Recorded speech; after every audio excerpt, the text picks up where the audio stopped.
Hey, Nick. Hey, Tys. How are you, man? I'm good, buddy. What's going on? Excellent. Same as always. Yeah. Welcome back to another episode of Nick, Tys and Videotape. Hey, friends. Happy Friday. Happy Friday to you all. It's not Friday for us just yet, No. but it will be Friday when you hear For this. you. Right around the time for us Australians when you are making the trek home from a tough slog of a work week. Or if it's Saturday morning for you listen to us in the morning. Maybe you've recovered from your tough slog. You've had a few Friday night drinks and you're ready And you to just got this off. podcast it up for the Hell weekend. yeah. You That can sounds listen like to a us. fun weekend. That's a fucking great weekend. Nick, why don't you tell people where they can find our rad Hey, people. podcast, So my you can man? find us on iTunes, Correct. TuneIn Radio, Stitcher, all of these other ones that I am not naming, but they are there. I'm pretty sure if you just Google Nick Tys and Videotape, you'll find us. You will indeed. But iTunes is the one that you want to go to because it has Yeah. the rate, review, star, right, all That's of it. the things. And we would love to see some new reviews and things. Every time a review gets posted up there, it lifts the kind of the what's the word I'm thinking of? Jive. Jive is a word that could be applied here. Yeah. The exposure of the show Exposure. is Right. the word I'm You're looking gonna for use. exposure. Yeah, Yeah. And so we'd really appreciate it if anyone feels like just throwing a couple of nice words on that. We'd absolutely love it. One sentence. Give it a One shot. sentence, that's all we need. But thank you to those who have done that so far and for the ratings that we've got. We're very appreciative of that. Of course, you can track us down on the Facebook, on Twitter, on YouTube. All the social media places. And if you want to write to us, if you think that you're brave enough and you're bored, you're at work, your boss is going, Tys, can I get that file off you? And you're like, yeah, sure, it's coming in a minute. Where do you think I work? Instead, no, this is a fake Tyson. This is another Tyson. This is another Tyson. Okay. And then you type up, I'm going to write to Nick Tyson Videotape. Yeah, screw doing real work. Fuck that. I'm going to write a movie, fucking email to some movie dudes. Exactly. I'm going to tell them, guys, can you do Gremlins? And we'll go, no, we're saving it for Christmas. We are. Oh, that's a good call. Good call. Well, today... But yeah, no, hang on, wait. So it's Nick Tyson Videotape at gmail.com. That's where you write to us. That's Anyway. the address. Yes, very good. Today we're doing an episode of our segment, our our feature series, press, series on films that we should have seen by now, but somehow have not. And you always say to that person, no, it's on my list. It's on my list. I'm going to watch it. I'm going to watch it. So it's on our list, volume Calm 2. down. I just kicked his that mic stand microphone in his face. Holy shit! It's all right. You're it's all right. getting loose in You're here okay. today. You're okay. The first volume of this series, we did the What did we do? Richard Curtis Oh, romantic fuck. comedy Four Weddings and a Funeral. And For our so track back and have a listen to that episode, folks, if you'd like to. Yeah. If you want to hear us Bag pay the out shit out of the fucking movie. and not have a good time God, watching that the was movie, bad. It was go bad. back and listen to that one. Yep. For this week, you might be getting much of the same. No, that can't be right. But we're doing St. Elmo's Fire, Yeah, the Joel 1985. Schumacher. It feels like it should be later than 1985, but Later, you reckon? yeah, because we'll get to it. We'll but get to it. the kind of the Brat Pack, but playing dress-ups older. as grown-ups movie from 1985. Literally because written and directed by Joel Schumacher. Breakfast Club was the Only a year before. Only the year before. So it's a quick. Yeah, It was a quick turnaround. It's a quick They grew up turnaround. quickly. They grew It up really quick. Yeah, they added 6 years to their lives very quickly. But yeah, St. Elmo's Fire, Tys. But before we talk about any of that nonsense, let's talk some trailers. let's talk some trailers. Everybody's talking Trailers.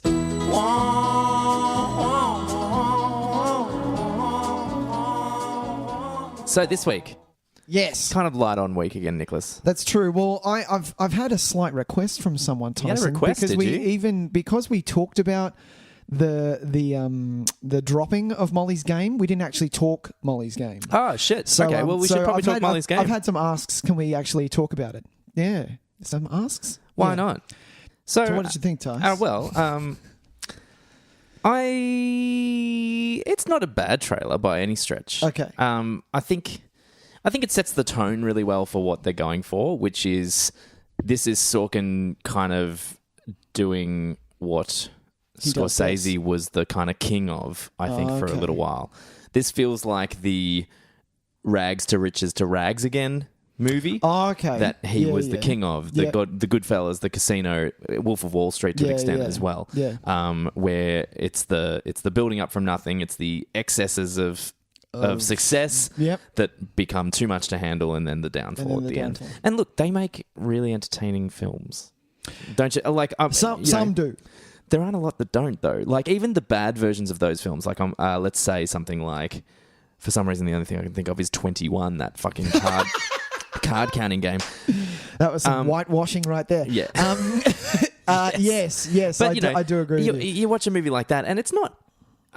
whether or not it's a good or a bad movie is kind of irrelevant to the fact that while the movie is playing, you are engaged. You're having a ball. Because those kind of movies... it's really hard to not get kind of swept up in the momentum of because the richest parts of those. It's inevitable that she's going to go down. And look, I don't know I haven't read the book. I don't know much about the story itself. So maybe it's not as big a fall from grace as some of these other ones were. But yeah. I think this trailer is an example, like I've talked about on previous podcasts, that it's. Because it's Aaron Sorkin, I know this movie is dialogue heavy. There's not going to be a car chase in this. Or there might be, I don't know. There might be. You might want to give some action direction a bit of a go. Exactly. But because I know it's going to be dialogue heavy, I think it's hard to convey what the movie is. You get a bit of a sense, but I feel that the trailer doesn't really grab me. I'm going in this because it's Aaron Sorkin. It could be, and it doesn't. I'm not a huge fan of Jessica Chastain. Like she's yet to show me what she's got. Yeah, I really like her, but you're right. Like she's she's one performance away from the performance. Exactly, and I feel like she's been that way for about 4 or 5 years now. Yeah. But I get what you're saying. But but that's irrelevant. It could be Jessica Biel in an Aaron Sorkin movie. I'm still going to see it. Sure. You know what I mean? The thing about this trailer is that without the name Aaron Sorkin attached to it, I'm not watching this. It looks kind of like a lot of other films. Yeah. And there doesn't look to be a particularly strong visual style to it. Yeah. But that's fine. But that's okay. It's his first direction. It's his first directional thing. He might, and he has spent a lot of time with a lot of the best directors in the world. Yeah. So I don't doubt he's picked up a ton of tips and tricks. Yeah. Even his time in television, working with these guys that are taught how to be efficient, how to turn over a fucking great television show in 5 days. Exactly. And so he would have learned a lot of that kind of stuff, how to effectively tell your story efficiently. But yeah, can I ask a question? Do you believe Michael Cera as a poker player though? Look, I kind of do because really, look at those guys in the World Series of Poker. World Series of Poker. They're all fucking weird looking units, man. I don't think it should be illegal that you can wear sunglasses during a poker game. Yeah, you can do whatever you want, man. Have you seen the guys that literally have a hoodie on and do the little string up so that it's just you can't see shit. You can't see anything of them. That's kind of fun. No, that's cheating. Yeah. Well, in a game where you're meant to be playing the person as much as the cards. Yeah, exactly. We should do rounders. I love rounders. Look, and this is the thing. I'm quite an avid poker fan. As well. Nice. And so I tend to watch most things that have anything to do with poker or card games or gambling or anything like that. Like that section of Casino Royale. I love it. Sure. And so. This is kind of a lot of the things that I love coming together into one film, yet somehow the trailer didn't do everything that I would have liked it to do. Yeah. But it's built enough anticipation for me. I feel like this could be one of those things that ends up kind of playing some pretty heavy games come Oscar time. Ooh. You got to think of the pedigree that's around that. Like Sorkin tends to get at least a screenplay nomination kind of regularly. You've got a cast full of heavyweights. You've got my man K-Cost. You've got Idris Elba who is American accent. At one point will win one of these awards. Like I think it's kind of a given at this point that he will eventually win something. He'd be great as Bond, wouldn't it be amazing? Can I now that I've brought this up, can I just get this is totally off track. Yeah, sure. Daniel Craig came out last year or the year before and said, I'm done with Bond. Never again. I fucking hate it. He bagged out the film. Yeah. He bagged it out. Yet he's the next Bond. And he's like, hey, I'm the next Bond. Dude, you don't get to say that. Dude, this is, man. You're just a prick now. I don't like you. Seriously. What has the broccolini family? At a certain point, there is, by the time the 6th dump truck of money pulled up to his backyard, exactly. He went, do you know what? I've just got to get over this and be like, it'll be 6 months of my life that'll be really painful, but that's 6 dump trucks of money. And that I'm going to do it. Dude. And it sucks though because we all know how much he doesn't want to do it. Exactly. So I know for a fact that his heart's not in it. So this next Bond is going to be fucking, this is what I think is strange, is because I don't actually think it's worth the money for him based on how much we all knew he didn't want to do it. I think they would have been far better off going with a fresh face. Somebody else. Yeah. Because they've got enough. They have the franchise now has enough name value again. Yeah. I think maybe just towards the end of the Pierce Brosnan era, it was losing a bit of face. Absolutely. But this hasn't really. It's still Spectre. Not a lot of people liked Spectre, but it still made a shit ton of money. Of course. And whatever they did next was going to make a bunch of money. Skyfall was really an exceptionally good movie. Yeah. I thought. They could have recast it. Yeah. So it's really strange that they worked so hard to get him back to do it again, knowing that he was and for fans of it. I'm not a huge fan of the series. I've still got quite a few that I need to see. But to know that there are really, really passionate fans of this series, to know that their lead character went on record and said, "I'm never fucking doing this again." Yeah. I hate. But at the same time, it's kind of like maybe he was just. It's a long press tour. Maybe he's just at his wit's end that day, and dude, you're not that young. And a week later, he kind of went, "You know what? I was overreacting. Of course, I'll do it again." It's not going to. Unfortunately, he's painted himself with a brush that is now going to taint the next film. It's true. Anyway, that was a side Bond. That is a side. We'll talk about that when we maybe try to tackle one of the Bond films at some point or another. What one should we do first? Well, Jesus, that's sticking with tradition. It'll be one smack dab in the middle of nothing. We won't be picking anything in the first. Hell no. We're going to do fucking Moonraker, motherfuckers. No, we can't just start with the worst one. Oh, what? Why is that the worst? That's not the worst. Have you seen World Is Not Enough? Fuck me. That's not a Bond. That is not a Bond. It's not enough. World Is Not Enough with Merry Christmas as the Bond girl. Right. Yeah. Come on. I don't think I actually have seen World Is Not Enough. Yeah, you don't need. You know what? We're doing World Is Not Enough just because of that. Hang on. Brosnan did. Yeah, I've actually seen all the Brosnans except for World Is Not Enough. Really? How has that happened? Oh. How did I manage to skip that one? And yet I saw Tomorrow Never Dies in a theatre. I went and saw it in a fucking theatre. Hey, come on. Tomorrow Never Dies is better than Die Another Day. Die Another Day is actually the worst. It has to be the worst one of the series. No. World Is Not Enough. Oh, God. Because it wasn't a Bond. I hated Die Another Day. Die Another Day. Anyway, moving on. All right, well, that's our Molly's game. Sorry. It wasn't really, but it was in there somewhere. It's dug around there. Yeah. All right, very quickly in my trailer, I just want to talk about a trailer for a film that was kind of announced in secret, which was really cool. Adam Green is a director that I don't particularly love his films. He hosts a very popular podcast called The Movie Crypt along with Joe Lynch. Who they're two kind of horror cult directors. Joe Lynch directed the movie Everly with Selma Hayek last year, which was kind of it's kind of like an action horror hybrid where she's stuck in a hotel room and some fucked up shit happens to her. Among some other things, I haven't. This is my thing with them is that I really dig what they're all about, but I haven't loved any of their films so far. Yeah. And Adam Green is the director and creator of a horror series called Hatchet, right? Which has has quite a bit of popularity over the last decade or so. It's kind of how many Hatchet films are there? I think there's 3 so far, and. As far as like creating a horror icon from our generation, I think you've got your Jigsaw, and what else have you got? You know what I mean? Not a lot. So I think this guy Victor Crowley, who is the bad guy in Hatchet, is probably the next one on the list. Cool. I would say.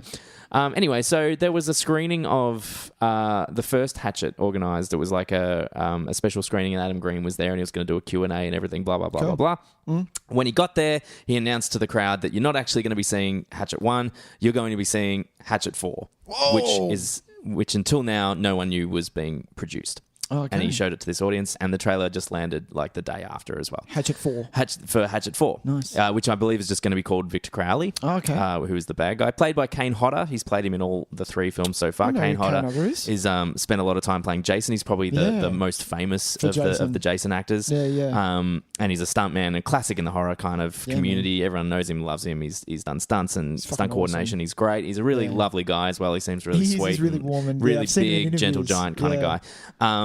Yeah, and not so much that the trailer itself, it just looks like kind of what it is. It just looks like a really fun kind of slasher. Victor Crowley's a really kind of interesting character design. He's kind of like he looks like one of the Wrong Turn kind of guys, but just even a little bit more fucked up. Oh, okay. And his method of killing is a hatchet, Clearly. or it was in the first one at least.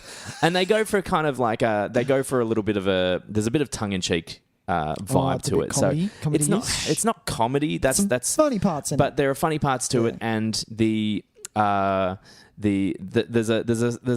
a streak to it where it's more about the fun than it is about the really bleak kind of like hardcore depression that some of the other horror franchises go for. Oh, okay. Yeah, the reason why it's not the greatest trailer in the world, but we've talked about this before. I love the idea of this in this day and age. Something has been kept a secret. Oh, and you're a big fan I'm of that. I'm a huge fan of it. And a Phantom Drop is you're all about it. And I would love nothing else to be... I'm not the biggest fan of that series. I haven't seen. Well, you're not really. a huge horror. You are a horror fan, but but I'm very particular about what I watch. Only because it's like in horror. It's not my favorite. It's not my favorite genre. So I don't put the emphasis on it that I do others. If I hear about really good ones and I go, I'll check that out at some point, and I try. But there's other genres that I'll even watch the shit ones of, and that's just kind of where I'm at. Yeah. I have friends that watch every horror, no matter what it is, no matter how shit. That's it, and they love that. And when people sit down to choose a movie that they want to watch, usually the first choice, my first genre that I go to, is not horror. Oh, okay. It's usually kind of down the list where I think, do you know what? Maybe I am up for a horror movie, right? Yeah. So I don't get to see as much, but. Imagine, like, in my head, I think about what it would be like is if I was going to, like, a screening of Seven and let's amp it up a little bit, because horror fans we know are the most one of the most kind of like diehard fan groups. Mm-hmm. So let's say we were going to watch Thor, right? And there was a screening of Thor at a cinema, and out walked Taika Waititi. And said, hey, guess what, guys? You're not going to be watching Thor 1. You're going to see Ragnarok, and this is the preview screening. Shit! You would lose your mind. That would be fucking insane. And so that would be insane. If nothing else, I am so glad that moments like that still exist for people. Because these guys would have been huge fans, because they would have been like, dude, they would have rung up their friends. Dude, let's go watch Hatchet. Big screen. It's going to be sick. Adam Green's there. He's going to do some Q&A. It's going to be a great night. And they sit down, and then he comes out and says, guess what? You're watching the brand new film that you didn't even know was coming. Like, you didn't even know existed until right now. I love that still happens. Yeah, that's amazing. I wish it happened more. Yeah, and it should happen more. You know what I think where your love of this comes from? What's that? Back in an age where we didn't have the internet, you didn't know about movies like this until, you heard of someone saying it, and then you saw it at the video store, and you're like, hey, that's that movie that so-and-so said. Even the idea of, like, I'm less inclined now. I used to be, like, adamant that if I was going to the cinema, I had to be there to watch the trailers. Yeah. I care less about that now because you've seen them all. Because I've seen them all. Because every trailer that they show on the cinema, it's not even like a new trailer. It's the one I saw 3 months ago. No, you know what it is? It's the new trailer, but it's showing me so much of the movie that I don't want to fucking... the amount of times that if you very rarely tend to get a new trailer, though, at the cinema. We tend to always get the first trailer, and that's pretty... And then they just run that consistently. The only time that I can remember that I went to the cinema and was blown away by the trailer was when I went overseas for the first time. Me and my wife were in New York. It was raining. So we went to the cinema to see Scott Pilgrim versus the World, and Catfish dropped. The first film, Catfish. If you watch that trailer, it actually looks like a horror movie. Yeah, I remember that. And I'm like, what the fuck is this? It was huge. It was so huge. Well, that's a forgotten feeling. It never happens anyway. Yeah. To sit down and watch something and kind of imagine, like, just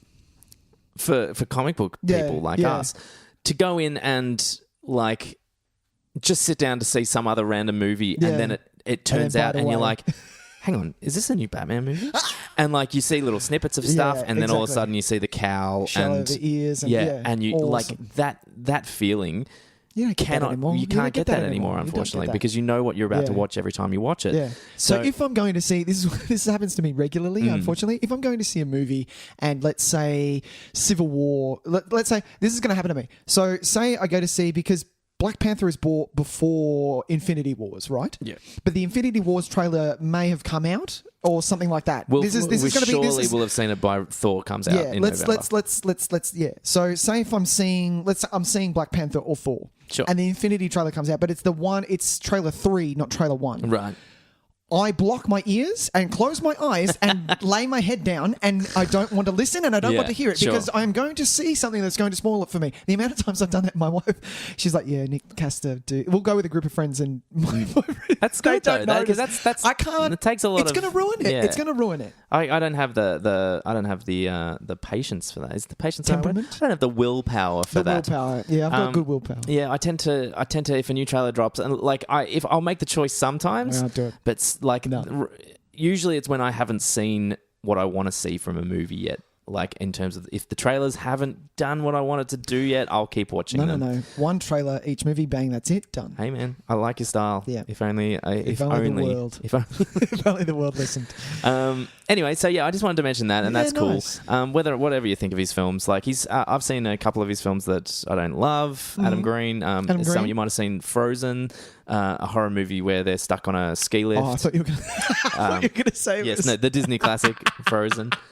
No, I actually heard Frozen was actually quite good. The ski lift one, no, it's bad. A movie that I loved far more in concept than I did execution, which was something called Digging Up the Marrow, which was a kind of a pseudo documentary.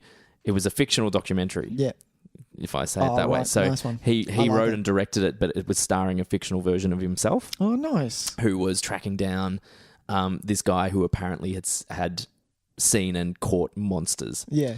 And so it was a very, do you know what I mean? Cool. So it turns it into, it goes on some really kind of weird places. Unfortunately, I thought, the concept itself was far better than the execution. Yeah. But so he's got really great ideas. And so it's worth kind of getting behind him, especially for something like this. The fact that he's still doing this kind of shit, I fucking love it. And you just love a Phantom Drop. Phantom Drop, man. Dude. It's the best. Dude.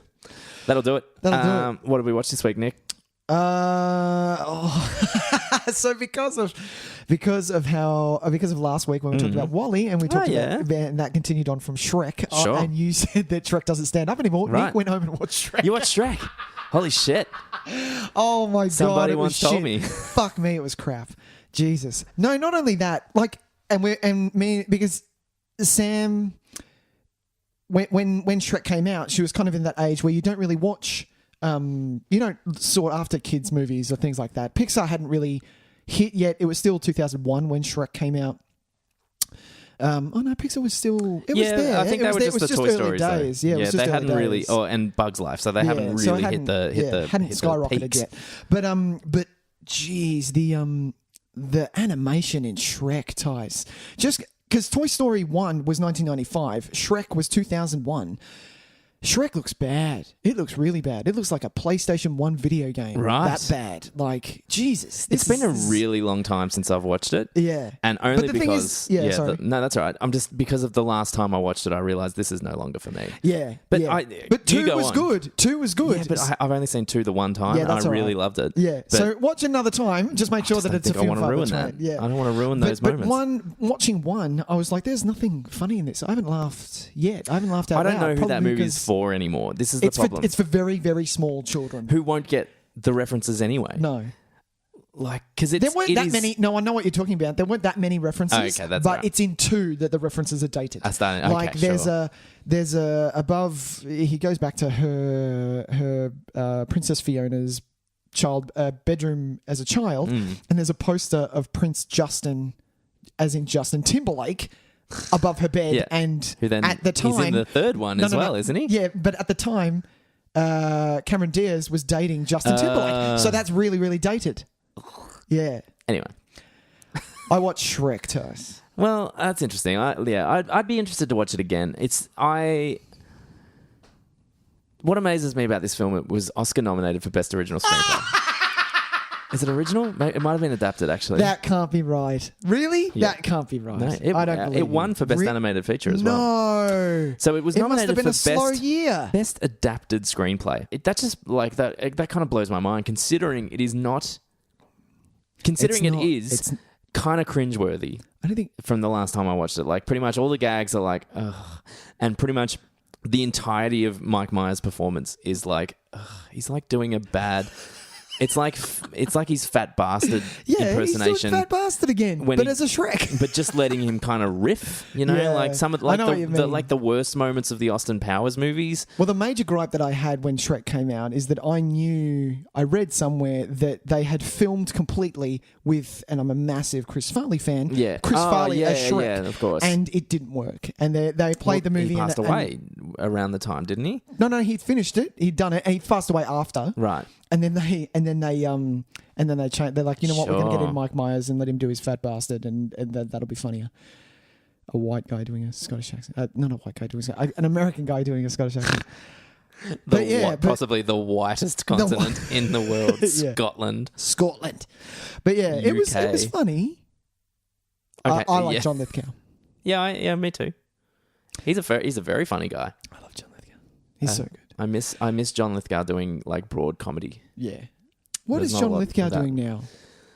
He's about to play Will Ferrell's dad in Daddy's Home 2. Oh, fucking hell. So yeah, good on him. See, legends like John Lithgow aren't doing fucking... I didn't watch that though.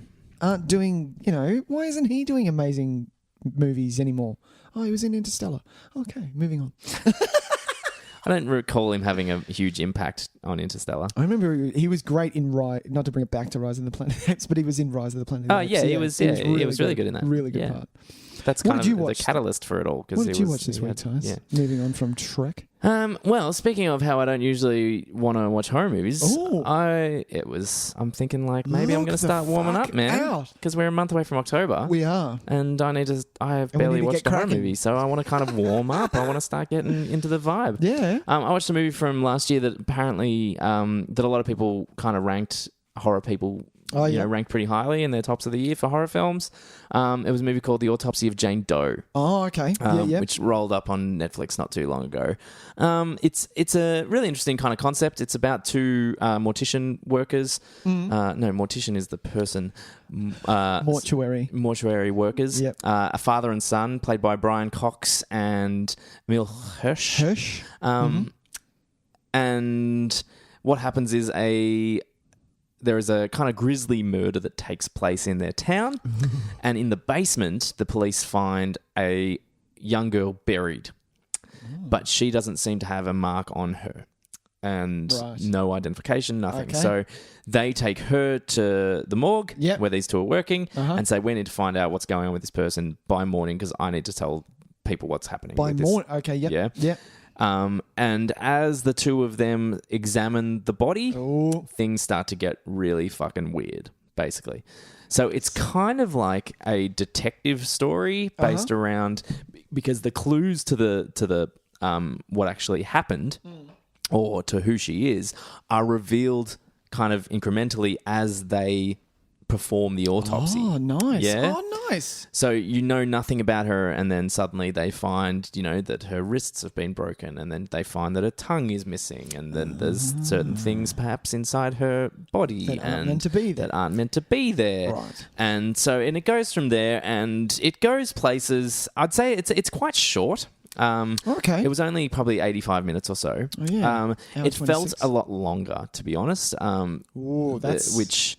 Not good. Well, if it's an hour 26 and it felt long. Well, it feels like a movie of halves, right? You've got the first half, which I really, really dug, where it feels like the tension is really high and it feels almost like a kind of a really gory kind of CSI kind of thing, where we're kind of trying to piece together the clues on who this person is based on what we're finding out from the information that they're finding. Yeah. While there's also elements of unsettling kind of events occurring around them. Like radios are kind of changing stations by themselves. Lights are flickering. They're seeing like imagery in mirrors and things like that. So there's a bit of that kind of stuff. That was my favorite part. And also the majority of the character building happened in that part as well, where I actually think the two of them did a really great job. Brian Cox and Emil Hirsch. Very, very well drawn characters, considering that's not always the case in horror films. Yeah. I'd say around the 35 to 40 minute mark, it hits kind of a moment of gear shift where it kind of goes into more horror haunted house kind of areas. And I think that was far less effective. Right. Not so much the plot revelations, like finding out who she is, I think is not the worst thing in the film at all. Just the eventuation of the father and son story and where it goes for them, I just wasn't really on board for, and it's a bit of an anticlimactic ending, and it just kind of finishes, and you're like, okay, cool, that happened. Can I ask a question then? Sure. Why did you give this a shot? Just because I'd heard it was really good. I'd heard it was really good. Yeah. Okay. And it was just sitting there on Netflix, and it was also short, and I only had a short period of time to watch a film. So I was ticks some boxes and fucked it. It ticks some boxes. Look, it's a movie of contrasting halves. I think you've got a really effective first half and a nowhere near as effective second half. Yeah. There are still some elements to that second half that are good. There's still some great character elements in that. I think it's the other stuff. I think it's the horror. It's the horror element. You can tell by what you've said that it's the horror element that letting the movie down. Yeah. And look, it's not so much that I didn't find it scary. I can tell when a movie is scary because I get fidgety, and I'm like, I'm just gonna check Facebook for a second, or I'm just gonna, and I find, where are my cats? Where are my cats? Do I want a drink or anything? So that I keep focusing. Awesome. I keep focusing on the real world, like knowing that I'm fine. I'm fine. The funny thing was, I did far more of that in the first half, right? When it was just a really quiet, moody thriller, almost. Awesome. Then the second half, where I just kind of sat there and watched all the gnarly shit happen and just be like, yeah, okay, cool, sure, whatever. Wow. Interesting movie of halves. Nice. But if you're a horror fan, I think it's well worth watching. It was directed by the guy that did this Troll Hunter movie from a couple of years ago, Troll Hunter. which I didn't see, and I heard it was really cool, like found footage. Still haven't seen it. Troll Hunters, yeah. Which is, I think that's a really cool concept, and I really would like to watch that one because you can see that he's got a kind of eye for some of this stuff. Yeah. Although, having said that, I think his strengths probably lie in character development stuff, strangely, rather than the horror stuff. The horror element? Okay. Especially visually, there was never anything that made you... I'll tell you what did make you go, fucking, this is great, is the autopsy stuff itself. Oh, really? Gross. Like, really gross, and really kind of got you when it was happening. Like, that's graphic. Scalpels and stuff, and you're just kind of like, that's awesome. This is all fucking... it's called the Autopsy of Jane Doe, so you want to make it good. But then when there's like... this isn't, I guess a spoiler, but when there's like... some spectral elements happening? Yeah, let's say spectral, corpse-like elements. Yeah. It wasn't you were scary like, at all. what was that? Which is kind of like, that's the stuff. How is that not as scary as just a girl lying on a slab of metal being cut up? Yeah, because that's more realistic. You're more into it there. Maybe, obviously, That's it why hits I loved kind of bringing it back to something that... Because how was the special effects with the Spectre stuff? Was it good? Because... going from that there's some really dodged CGI that pop up here and there, mostly not involving the creatures themselves. Actually, no, there are a couple of moments where, but also the surroundings. Like there's some fire that is employed in the plot, right? And it looks like shit, man. And tell you what, bad fire. That's always bad. Why is it? It's 2017, man. I think, what was my other argument when I said it's 2017? How the fuck can't we do this yet? Like, we can do all kinds of fucking wild shit, man. I can see tidal waves knock over buildings. You can. Why is it that CGI fire still looks like as fake as it did 20 years ago? Yeah. Look, why can't we get CGI fire working? Because it's hard. Even a beautiful man like David Fincher, the fire in Girl with a Dragon, that for me stands out. If you say fire in a movie, that in my head is the top of the mark, but it still looks fake as fuck. I don't know, man. We made Backdraft like... That was when it was real. That's wasn't when it? they just set shit on fire. Let's set shit on fire. Fuck it. We've got the ability to make fire. Let's make some fire. So look, I'd say the visual CGI elements not great. Not great. But the autopsy itself really convincing. Nice. The body cast and everything that they use for that really great. Cool. And icky, like they got the ickiness right. Made you squirm. Yeah. Made you squirm. Definitely. Made you check the facey. Yeah. I did check my faces a few times during it. And just had a little bit of IMDb and just a little bit of... who's in this? Who's in this movie? I like them. Yeah. Ophelia Levy-Bond. What movie else are you in?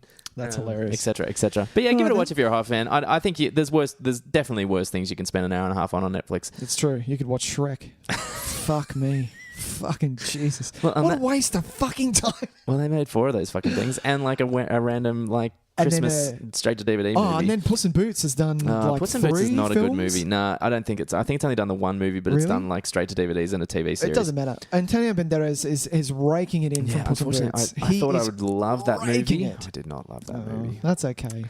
Well, why don't we move on, Nicholas? I think it is time for our feature presentation. Feature prez.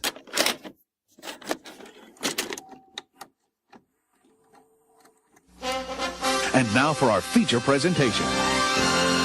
Well, here we are. St. Elmo's Fire. It's 1985. And I wish it was 1985. Yeah. Sorry.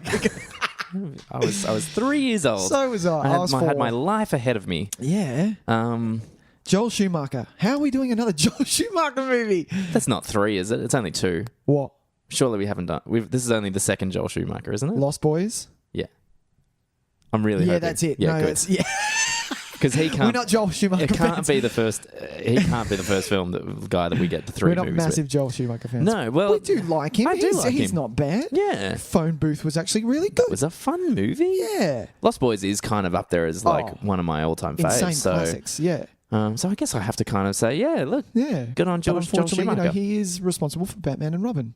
But that's okay. We're allowed to, you're allowed to do some bad Of course you ones. are. Of course you are. You know. If we hadn't have got that, we wouldn't have got 8mm. Oh, God. I actually kind of want to watch that again. I've only seen it once because I heard it was like one of those, dude, you got to fucking see it's like really full on. hardcore. Yeah, that's what I heard. and then I watched it, I'm like, this ending sucks. This is so shit. Yeah, the movie about snuff films that's kind of like that had nothing. It wasn't hard to watch. Yeah, it was so lame. Anyway, we have St. Elmo's Fire. Can I ask something before we start? Sure, let's ask. Let's do it this way. Where have I heard this score before, Tyson? That song is a classic. That man. is, I have heard, but Absolutely. I've heard this in so many other movies. Well, yes, or trailers. I think it gets used for trailers a lot, but the song. So the song itself, Man in Motion, the John Parr song. Yeah. Oh, that's a classic. It was a huge hit. Yeah, man. And so this score is basically just written around that. So that theme, oh right, which kind of sounds like another 80s song. Every time it started, I was thinking I was about to hear yeah. dun, dun, dun, dun, dun, dun, dun, dun, dun, dun, dun, dun, What is that? which is some other song that I can't think of right now. But that's what I kept thinking I was about to hear when I heard this. But yeah, it's one of those pieces of music that has extended beyond the film itself. Yeah. And so when the first moments of the score start, and I'm like, fuck yeah, this fucking song, of course. And like my goodwill for this film went straight up. Oh, really? And unfortunately, I couldn't sustain it for the full running time. Yeah, when I was watching it, I was like, hang on, I've heard this. Why have I heard this? Have I seen this before? No, I haven't seen this. But it was very familiar. So that's why it was a good start, like you said. Yes. It was a good start. So it's on our list. It was on our list. St. Elmo's Fire. Why is it on our list? Because I thought going in, I and you corrected me, and it's not my fault because of the cast. I thought it was a Hughes film, but it's not. It's a Schumacher film. Yeah.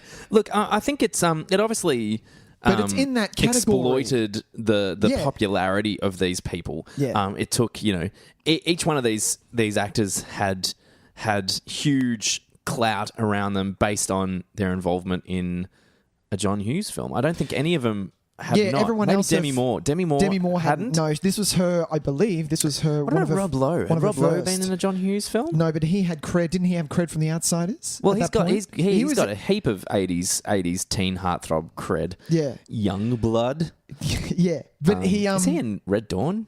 No. Yeah. Was he? Yeah. No. Is he? Ha! That's hilarious. No, but this was. Everyone else. You've got Judd Nelson, you've got Ali Sheedy, you've got Emilio, you've got Andrew Club. McCarthy from Pretty in Pink. Pretty in Pink. There we go. And Mayor Whittingham somehow from in there. something. Well, I don't know what she's doing in there. Like, she's the odd one out for me, but we'll talk about that later. later. We'll talk about that. We'll get to that. So Ali Sheedy, Judd Nelson, and somehow this movie has kind of, I think, coasted on its reputation as being a John Hughes film. Do you know what I mean? I think if you asked a lot of people, well, okay, let's say if you ask regular people. I think 8 of 10 of them, if they knew this movie, would be like, movie. Oh, isn't it like the same? It's the guy that did Breakfast Club and 16 Candles. It's like in that category because it feels. Well, this is the thing. It doesn't feel anything like those films because it's nowhere near as good. Warm. Let's just say as good right. as those films. Yeah. But also, it's nowhere near as warm. It's nowhere as truthful. It's nowhere near as poignant. It's nowhere near as accurate a description of these, like an example of these kind of people. I just think it's Go on. This might be one of the least I've enjoyed a movie this year. Really? Watching this film. Wow. Yeah, I really didn't like bad. it. Like, okay, going from the start. Not that I want to go through the movie like that, but we'll jump around. Just that opening shot, I knew the overall theme. I was like, oh yeah, it's like I knew there was nothing surprising about this.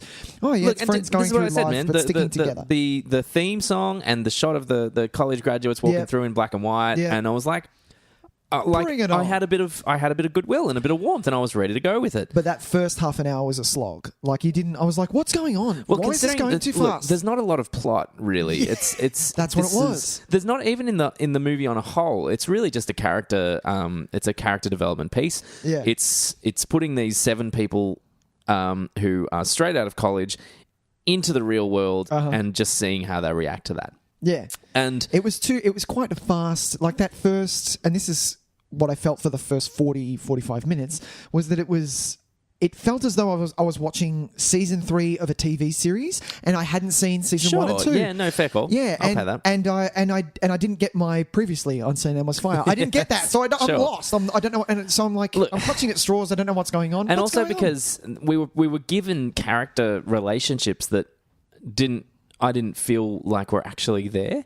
Do you know what I mean? Well, you don't know these people yet. No, but even though, like, in movies, sometimes that's just what you deal with. You're thrown into character situations. But then, stuff like why is Emilio Estevez even part of this friendship group? Well, hey, they've all got a part. That's the thing. Everyone's got their own little thing. Yeah, everyone's got their own little thing. It's because he lives with there's not a lot Andrew of chemistry between certain elements of this cast. I think Andrew McCarthy probably fares the best out of any of them. I think he works really hard to sell what he's doing. What his character is doing. And I feel there are moments when I feel really nice chemistry between them. The other one is, I think, Rob Lowe and Demi Moore have really nice chemistry together. Well, even prior to that, I think I think they're the ones that you can feel like are actually would be friends. Would be friends, yeah. To be honest, that's about it. Yeah, I agree with you on some aspects. I do believe that Emilio Estevez is kind of you can pick him and take him out of this film, and it'd be better for the film. Well, actually, because I don't like really any of their stories, but right. Emilio Estevez is by far the worst story. He's the storyline you need to take out. And the worst person. He is just a horrendous human being. He's just a jerk. He was a jerk, but they're 21, 22. Okay, but go on. That's okay. They're not 20. They're meant to be 22. Right. They're not 22-year-olds. No, they're not. They are and this is amazing that it's Joel Schumacher writing this because it is a 16-year-old's idea of what 22 would actually be like. Do you know what I mean? They're in these fucking amazing apartments that they could never afford. They are, they're dealing with all kinds of shit that every time one of them had an issue, I just wanted to smack them and say, you're 22 years old, fucking, you'll be fine. Get over it. Do you know what I mean? Like these, really? They're made up. They are kids. This is what this movie has a very small window, and this is why I think it was popular. I kind of want to save this towards the end, but I'm going to do it now anyway. Okay. But like, go on. Because I have an idea. Fantasy. It's a fantasy idea of being grown up. It's what a 16 to 18-year-old thinks that being 22 is going to be like. I'm going to have all these problems. I'm going to have grown-up problems. I'm going to have to deal with all this shit. It's going to be marriage. We're going to be cheating on each other. We're going to have coke fucking addictions. We're going to be living out of these fucking gorgeous apartments. Except Andrew McCarthy, because he's the writer, is going to live in squalor. Yeah. Like it's horse shit. Yeah. This whole film. It's just. And I got to a point where I was just kind of like, this is. There is barely a moment of truthfulness in this film. Really? Yeah. Really? There are some, and I'll point them out as we go because that's only fair. All right. But yeah, very little legitimately truthful moments between characters. No, I think there were for some. I just think that, okay, so for me, 40 minutes in, the scenes that I'm seeing are little snippets of characters. We weren't getting enough. I feel that it's which is either a good way or it's either a good choice or a bad choice. I think it's a bad choice, but it's a choice nonetheless. but it's not taking the time to develop the characters. What the hell was that? That was just a weird gurgle in my throat. That was hilarious. I was just giving birth to an alien. That's right. Fine. Yeah, it wasn't giving time to develop the characters. I know what you're saying. I know that they were kind of dealing with issues like career and all that stuff a little too early in their lives. It's not even that it was too early in their lives. It was they were the kind of career choices that a 16-year-old thinks they're going to make when they're 22. Like Judd Nelson's character thinking that he has to get married to... he is acting like a 35-year-old. But this is... to me, I knew that they were like recent graduates. Yeah. But in my head, I was like... From when this movie was playing at the start, because obviously I hadn't seen it, I was assuming, recent post-grad graduates. Oh, okay. So they're like in their mid to late 20s. That's kind of how I was thinking. I didn't think this was like undergrad, straight out, 21 to 22. I thought like mid 20s at least. Yeah. Because he's talking about like his political future, and he's like, well, I've got to become a Republican now. We've got to get married. I need kids on the way. I'm cheating on this person. I'm cheating on this person. I'm cheating. I'm like, man, I'm 22. I'm fucking like, I'm bumming out at my parents' house, like watching fucking The OC on repeat. I'm, that's a 22-year-old, and then going out at night and getting blazed and having a few drinks with your friends, and then calling in sick on Monday. calling in sick to your part-time job at a fucking video store. That's 22. But these people take their career very seriously, Tyson. But I know what you're saying. It's different, man. And especially because what happens with Rob Lowe's character, how he wants to go back to uni. But it clearly must have been, dude, you've only just come out of uni. Even he's not a truthful representation of that, because they make him seem like... How is he married? Well, look, it's, sometimes people have kids young. Sure. I get that part of it I can get on board with. Yeah. But how is he getting job after job? How is he in a position where he could even... But Judd Nelson was getting them the jobs... How does Judd Nelson make these contacts at 22? Like, because who was the South Korean diplomat or some shit? That was weird. I'm like, no, I don't care who you are. That guy is not going, oh, hey, Judd Nelson, 22-year-old, straight out of college, nobody. I need an assistant. Do you happen to know anybody? That's not happening. He's the assistant. Judd Nelson's the assistant. If he's lucky, he's the assistant to that guy. Yeah. He's not the guy setting up jobs. Rob Lowe would never have an opportunity to end up in a fucking hot tub with that hot chick drinking champagne and be like, oh, I thought you'd be back on Sunday. That was so weird. It just blew my mind how much this was a fantasy world that this movie existed in. Yeah. Do you know? Oh, anyway. But imagine you don't think that seeing this because this, I feel that this in 1985 for people who are just going to leave high school or are just in the middle of uni, I think this is aimed at. Oh, 100%. And that's kind of what I'm saying. Yeah. Because I think the year before, teenagers watched The Breakfast Club. Yeah, and now... And then they got to see the same people, their favourite people in the world, play dress-ups and pretend to be what they thought being 22 would be like. Which is why I thought it was a TV series. I thought I was watching a TV series. Yeah. Like I hadn't... I'm like, it's Party of Five, but like the worst episodes of Party of Five. I've missed that. Where's my previously on St. Elmo's Fire? Come on. And this would have worked. This would have totally worked because at that age level... You do think, because I mean, this is the thing that we constantly deal with. When you're 16, you feel like you're grown up, but the 25-year-olds don't give you any respect. When you're 18, you finally feel like you've got the respect you deserve, but the 30-year-olds give you no respect. Yeah. When you're 25, 35-year-olds go, "Fuck, don't talk to me about being old. you fucking shut your face." When you're 35 and you talk to a 50-year-old, they're like, "Mate, calm down, chill out, all right." You don't know what you're talking about yet. So you're constantly in this fight. This movie is for 16-year-olds pretending that they're more mature than they are. That's totally true. Totally true. And so for me especially, I was so frustrated by it. I was so frustrated by it because it just I even would love to think that my 16-year-old self could see through this. I really hope he could. He might not have because I think of my 16-year-old self and some of the movies that I loved. Self wouldn't have watched this. I don't think it wouldn't have watched this. I don't think I would have put up with it. Yeah. I think it would have been boring. I think it would have been it would have been a bit. Yeah, I would have been like, why don't I just watch No, but What was around no. This is for my me point. at that time? No. This is my point. So we wouldn't have watched this at 16. Do you know why? Because we had Dawson's Creek, Party of Five, all of that OC stuff. We had other stuff. This is what going back to 1985. Was there a teen, not a teen, but a young adult drama series on television? Yeah, well, there was plenty of young adult drama series. Let's say for a movie though, for a movie like let's say I could have watched if I wanted to pretend to be slightly older and cooler. Yep. Let's say I'd watch Empire Records. Yeah. I would watch. Yeah. I'd watch some Kevin Smith stuff, maybe like Mallrats, yeah. Chasing Amy, massively. Amy, yeah. We talked about this briefly when we talked about Chasing Amy. Yeah. That's who I thought cool grown-ups were. Yeah. When I was 14, 15. This is what if you were that age in 1985, you would have thought, well, look at Judd Nelson, man. Yeah, I'm not saying it's not effective for those people. I'm saying now it's really hard work to go back and watch that again. That's a bit true. That's a bit true. What do you got? Oh, I don't know, man. What should we talk about? Like, I want to go through each of the characters. Yeah, let's do that. I was just about to say, let's talk some characters. Let's start. Let's knock off the first and the shittiest, which was fucking. Where is it gone? No, this is why you know Emilio. Too big. Emilio's Kirby.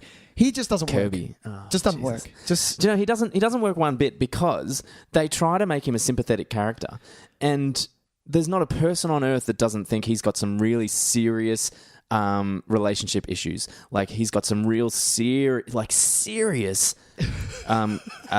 companionship issues. Yeah. But the reason that I think that they put it in, because to me at the end when he takes the photograph with fucking what's her name? She's got a man's in another name. Fucking movie. Andie MacDowell. Yeah. Dale. Amazingly, Why is Andie MacDowell? The common thread between it's on our lists is Andie MacDowell. Do you know what? I have never had more passion of hate for an act. Why does everyone? I don't get it. It's not hate. Look, it's just I don't get it. This is in this. She's. No, actually, she's really annoying in this film because she doesn't just say, "You're a fucking crazy person," or just go, "Dude, stop talking to me. You're too young. Go away." Like I'm a doctor. I'm a bit too ahead of your league or something. Well, I mean, because what would she be? She'd be 25. He'd be 22. She said he started uni the year and she finished. So yeah, depends how. No, but she's a doctor. Twice. She could have been there for 7 years, so she could have been a lot older. No, but if she was. No, the degrees, the degree the same. The degree year length, right. I think is still 3. It's then what you do from then is different. Right. Surely. But yeah, it didn't work. No, it didn't work. What was I saying before is at the end when he takes the photo with her and gives her a quick smooch and she kind of goes, well, maybe I'm second guessing. Maybe it's a bit, But this is what I mean. The movie finishes with us being like, yay, Emilio. He was able to kind of persevere and kiss the girl and now she's second guessing her relationship. No, but I'm thinking in my head. What? Yeah, like, I know. Yeah. But I'm thinking in my head that what this is from a high school point of view, this is the guy finally getting the girl, just a touch. He's getting his kiss and then he's going away. But it wasn't because of all. But it's presented as a victory where it shouldn't be. It shouldn't be at all. No. You're a stalker, how mate. You're angry is he that she doesn't turn up to a party that he invited her to? Yeah. He's furious, and he's on the phone to the hospital, and he's like, "Why isn't it?" Oh, but this is the thing. He never pays for that. There's never even a scene where it's kind of like him going, "Yeah, I really overreacted. Like I don't know what it was. What came over me. I've got to really reassess this." Yeah. Instead, the movie tells us that it's okay, and that to drive to the Himalayan mountains, a romantic getaway for somebody else, crash it. Yeah, like that other guy should just be like, "Man, you're a fucking piece of shit. Seriously, you can sleep in here because I don't want you to freeze to death. But first thing in the morning, get your fucking ass out of my cabin. Yeah, because you're a piece of shit. And you need to sort yourself out." But the movie tells us, good old Emilio perseveres and gets his kiss, and then they have a photo together. And the way he drives off, and the music is telling us that it's like, plucky Emilio. Well done, Emilio. Got it done. Yeah. It's like, what am I watching? This is nonsense. No, it should be like that. It should be like awful. And you're right. I'm so glad that you can actually lift his whole story out of the fucking movie. Yeah. Because thank God you can do that, because it is. If this movie hinged on his relationship with her, it's not working. it would be just the most outrageously offensive film Horrible. I'd seen in a very long time. Yeah, yeah. But you're right. I was able to just go, and like, how dumb is it that he's like, oh, I'm going to go to med school now. Oh, I'm going to do this now. I know. Like, how do these kids get these fucking opportunities? Look how much fucking privilege you have, kid. Jesus This is Christ. white what privilege, the fuck? the movie. White privilege, the movie. Fuck. It was just... It was. Because, like, that's not a choice you can just go, all right, here we go. I'm working at a pizza it a bar. It can be if you're 22, Tys, but no, I'm working at a pizza bar, and you know what? Fuck it, I'm going to go back to law school. I don't know many 22-year-olds that could just on a dime go, I'm going to give med school a crack because I want to fuck some girl that's doing med school. Not in 2017, you can't. Maybe in 85, Tys. Yeah, I guess so. Maybe. Anyway, let's just move on from that because Emilio, it made me so mad. I like that it got that reaction out of you, though. Let's go to Demi Moore, Jules. Demi Moore, yeah. This is a character that I thought had a bit of meat, but they didn't use any of it. They didn't use it because enough. her party girl, she's a party girl that clearly has issues that she needs to work through, and those issues end up being father acceptance issues, which we find out later. But such a great story. I don't like that her friends don't give a fuck. Like there was like 2 or 3 moments where they were like, oh, Jules was kind of, we should really do so. We should kind of have a convention, intervention. Yeah. It was always dismissed as being like, she's been like that since we've known her. Yeah. And that's not. But she was clearly having major issues. Yeah, that's not friendship. Like when Ali Sheedy is living with her for a little bit, and she comes home, goes into the bathroom, looks like shit, and then does a couple of lines of coke, and then just goes, no, I need to leave. Oh, that's awesome. I'll see you later. No. As a friend who these friends are like, if they all rush, even if you're on the job, to go and see if so-and-so's all right at the start in a car accident, if you're that close of friends, you don't let your friend go out with a nose full of coke and, you know... I'm amazed. I feel like I'm pretty good at predicting dialogue, and there are moments in this movie where I predicted the dialogue. Yeah. I was amazed that at one point she didn't say your nose. Something like, and did the little motion clean yourself up. Because she came out fucking like Scarface. I know. It was hilarious. Jack Nicholson in The Departed when he's got the hookers around him and he's just got that mountain of cocaine and he throws a batch at one of them. Like, that's what it looks. Yeah. It was one of the worst coke snorts in movies I've ever seen as well. Yeah. And okay, so you're right. There is something there. There is a story there. There is something we can work with there. There is some meat to her character. But she just eternally makes bad choices. Yeah. Which is fine. That can be your character. But when you're in this movie full of just fucking awful people, there is no... what do we even do with that? She's just another cog in the fucking awful people machine. Oh, come on. Of this film. I don't think they were awful people. I think they were just learning, and there were a few awful ones. I think Andrew McCarthy is the only one I can defend. Really? As Ali Sheedy wasn't that bad. I'll pay Ali Sheedy. Although Ali Sheedy made probably the dumbest decision of the whole movie, which was walking out of the door while Judd Nelson was there. I know. Why didn't she just stay? Just stay in the fucking bedroom. And we'll deal with deal with this like adults. Yeah. Yeah. You will go and talk to your partner later and say, this is why it's not working, blah, blah, blah. I'm moving out. Don't bombshell it at 6 a.m. while he's obviously half massively drunk. Walking in here telling, and don't dob the guy that you just shagged in straight at that moment. What a fucking idiot decision to make. But they're young. They don't know any better. No, but that's not being young or old. Yes, it is. That's being a fuckwit and not. No, but being a fuckwit and not... That carries through your life, no, surely. Not for some people. Some people learn that you can't not be to a be fuckwit. Yes. Not me. But yes. Oh, no, maybe me. But yeah. Look, so this is the problem, is that we're defending characters based on the fact that they were almost decent human beings. Do you know what I mean? Yeah. I don't feel make a good character. But I don't think we're given enough time to see these characters develop. I feel, for starters, we're juggling too many characters. Get rid of Emilio so that we could do with maybe 5. Yeah. 7 is too much. Yeah. Get rid of. I'd get rid of Emilio. Because he has no influence on the rest of the story whatsoever. Yeah. And I would get... Don't say Mare. I would get rid of Mare Winningham. I know you're going to say that. Don't get rid of her. There were 2 major storylines that I liked. Was hers and Rob Lowe's. Yeah. And Andrew McCarthy's. That was it. Yeah, I really like Andrew McCarthy. But for me...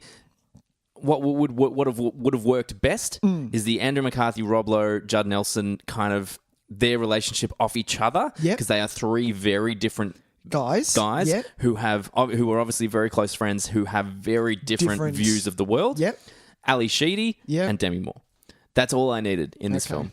Like Mare Whittingham. No, I liked her. I liked the pressure. The pressure of her parents. But for me, the fact that she's in love with Billy. How is she even friends with these people? She is so. But that's different. the point of the St. Elmo's Fire thing. It's a person from every walk of life almost. She wouldn't hang out with these people, would she? She might. Just because she loves Rob Lowe. Yeah. Well, maybe she was friends. Maybe in season one. Maybe in season one of St. Elmo's Fire. Maybe she was like the Jen from Dawson's Creek. Exactly. Not Jen. Was it Jen? Who are you talking about? Andy. She was the Andy from Dawson's Creek who just rolled up and they were all like, who's this loser? And then within 4 episodes, they were best friends. Oh, Andy. Because she had a crazy mum. No, that was Jen. Jen had the crazy mum. Is Jen who I'm thinking of? Who are you talking about? Fucking... Yes, Jen... Yeah, her name was Jen. You didn't see... You're thinking of Michelle Williams. Yeah, Michelle Williams was Jen, and Andy was the other blonde whose brother was Kerr Smith, who ended up being gay. Who was gay, Yeah. She didn't... but I don't remember... I'm just saying I'm mixing up crazy mums. I'm saying the crazy mum is Jen's. Andy was the religious one who came in, who was the big nerd. None of them and they didn't like her, but then Dawson liked her. And are you thinking of Gran? Gran was... Oh. Are you thinking of... Yeah, there's no crazy mum. No, Andy had a crazy mum then. No. Oh, maybe because Andy only had a dad. Stop talking about Dawson's Creek. Don't know what you're talking about. Nick knows everything. Watch seasons 1, 2, and 3, and then leave it all. Anyway, I'm gonna rewatch some Dawson's. I fucking miss Dawson's Creek, man. I saw an episode the other day. It was hilarious. Yeah. What season was it? Do you remember? Were they in high school still? No, it was right around the time that they were fighting because Pacey and Joey just got together, and Dawson had his big fucking outburst about how you can't have it both. It's him or me, and I'm just like, Dawson, you are such a piece of shit. It's man. him or me. You are the worst dude in the world. No, I was on the Dawson team. No, you can't be on Dawson's team. I was on the Dawson team. Nah, I was on the Dawson team back then. Yeah, back then. Watching you can't now, now. you're just You like, can't Dawson, now. come on, man. Get your shit That's sorted, so man. true. You are a jerk. Anyway, okay. Well, see, it's really funny when I look through my notes. I've got like early in the film, my note about Emilio is he's kind of pathetic. By the end of the film, it's like he's a fucking garbage pile of a human being. Jeez. All right, get off Emilio. Get off Emilio. What about Judd? What about Alec? Okay, so Alec is kind of weak for me. He doesn't really. There's every now and then he does some things that lend itself to potentially a more interesting character, like the way he. I can't remember Demi Moore's character's name. Jules. The way he rescues Jules. Always kind of helps out Jules. Yeah, I felt like he was the leader. Yeah. If there was a leader. He's everyone the one that went to Alec to kind of, even the boys kind of look up to Alec a bit. Yeah, I agree. And the way, he kind of, all this stuff, like as much as I have absolutely no agreement in his mentality as I will stop cheating when I get married because that's just the dumbest thing I've ever heard. This is it. If he needs to sleep with other people, then don't be with this person. Yeah, just do that. But for a career, he needs a wife. That was the point. Yeah, well, whatever. Yeah. But the elements that he didn't sleep with Jules when she basically said, "Let's go back to my house." Yeah, I'm fucked up. Let's do it. And he was like, "Dude," and he didn't. That makes a more interesting character for me. We just didn't do anything with him. Yeah. He just ended up being the jerk cheater. Yeah. And then tried to fucking nearly kill Andrew McCarthy by hanging him over the side of a balcony. And I'm just like, I have checked out of this movie. I am done. I am so done. I have checked the fuck out of this movie. You're done? Yeah. Wow.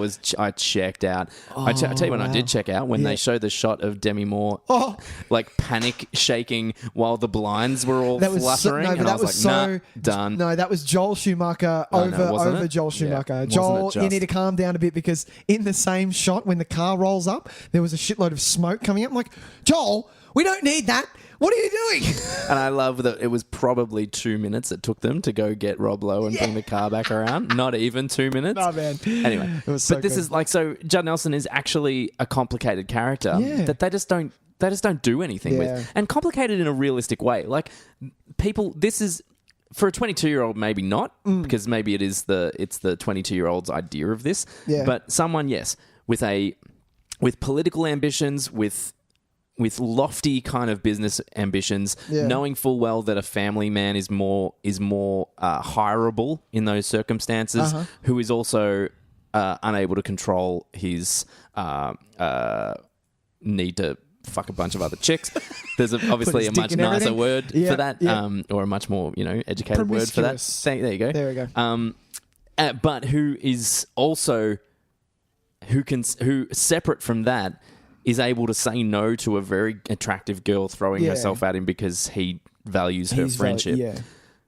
That's crossing. That's an interesting. That's an interesting character that I could spend some time with. Yeah, that's true. But they don't fucking care. No. They just make him basically a villain, really, until the end. Yeah. Where it's they make him a dick until the end. Yeah. And then it's like, oh, we're friends again. It's fine.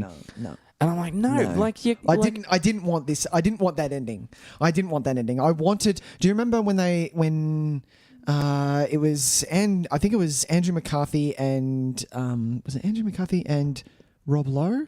They walk up to St. Elmo's bar and they look in and they're kind of, and I think Judd is in there already with friends. This isn't the end. This is in the middle. Yeah.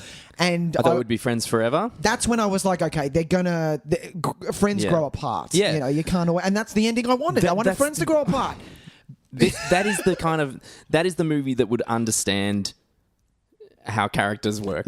How friendships. But this movie doesn't want to do that, because this movie wants to tell 16-year-olds that your friends that you have now are going to be your friends forever. Don't worry about what happens. You'll be friends forever. Your best mate might shag your fiance, but don't worry about it. It's cool. You can still go have beers together. Do you know what I mean? Whereas a realistic movie would end with them saying, we're different people. We're done here. Yeah, I think we got to move on with our life. Yeah. And because the way they try to, Ali Sheedy tries to say, I need to be by myself for a while. Yeah. All right, we'll go. And then it's like, but you can't all hang out together, because then what happens, right? If you're at the bar and Demi Moore goes home, right? Yep. And Emilio, I don't know, is working. Whatever he's fucking doing. Who cares? And so Ali Sheedy's sitting there with Andrew McCarthy and Judd Nelson. That's not a pleasant conversation. No. That's going to be weird. That's awkward. Which each of those guys knows, because they both still are in love with her in some way. Judd Nelson's love for her is a very weird way, and I suppose Andrew McCarthy's one is as well, it's because obsessive. It's a very idealistic kind of, put her up on the pedestal. It's the high school love as well, which I want to get to when we talk about him a little bit. Yeah. So neither of them are going to want to leave, because then suddenly you're leaving the two of them together. Yep. She doesn't want to put them in that situation, so maybe she gets up and leaves, and then the two of them are sitting there and they're like, well, what are we doing fucking here? We can't have a conversation. We're both in love with the same girl. So everyone gets up and leaves and no one talks about it. That's not a healthy fucking relationship to have between friends. Exactly. You can't do that. You can't do it. No. Anyway. You can't do that. No, that's true. I do believe it. But, having said that, teenage dramas have built 6 seasons around that kind of relationship. Love triangle. That's why Dawson's Creek, the best love triangle there has ever been on television. That's a big call. It's massive, and I'm calling it. Big call. I'm calling it. Is it the Dawson or is it the Pacey? Is there a better one? Oh, pick a better one, and a better love triangle than that. No way. It held 3 seasons. It was gold. Angel and Spike on Buffy. Oh fuck! I have It's not really a love triangle because they happen at separate times. Yeah, but see? It's the argument though. Every Buffy fan but this is a full triangle. There is an episode where are you choosing him or are you choosing me? That has to happen. That didn't happen with Spike and Angel, right? I could be wrong. I haven't seen it. I'm going to watch it. I will watch it not eventually. directly. Yeah. Anyway, how do we lead on to that? Love triangles. Yeah. So, okay, are we done with Judd Nelson? Yeah, we're done with Judd. He's a missed opportunity. But he's got a meaty character. Yeah, he's missed. See, Ali Sheedy's Leslie, though. The only reason she's there is to be that triangle. She doesn't have anything else apart from trying to help her friend, which she doesn't do. She seems to be the one with the most sense, but doesn't ever apply that sense to any of these situations. Yeah. Do you know one of the most tone deaf scenes for me? Is when Ali Sheedy and Jules rock up to the homeless shelter for lunch. Oh, I went and made a cup of tea. Okay, so and they're dressed up. They're dressed up like they're fucking hitting the Hilton, right? If I was homeless, that is so fucking offensive. And look, it's kind of addressed, because there is the character who is my favorite character in the film, the homeless lady Myra. Yep. Who sits there and basically just evil eyes the two of them while they have that whole conversation.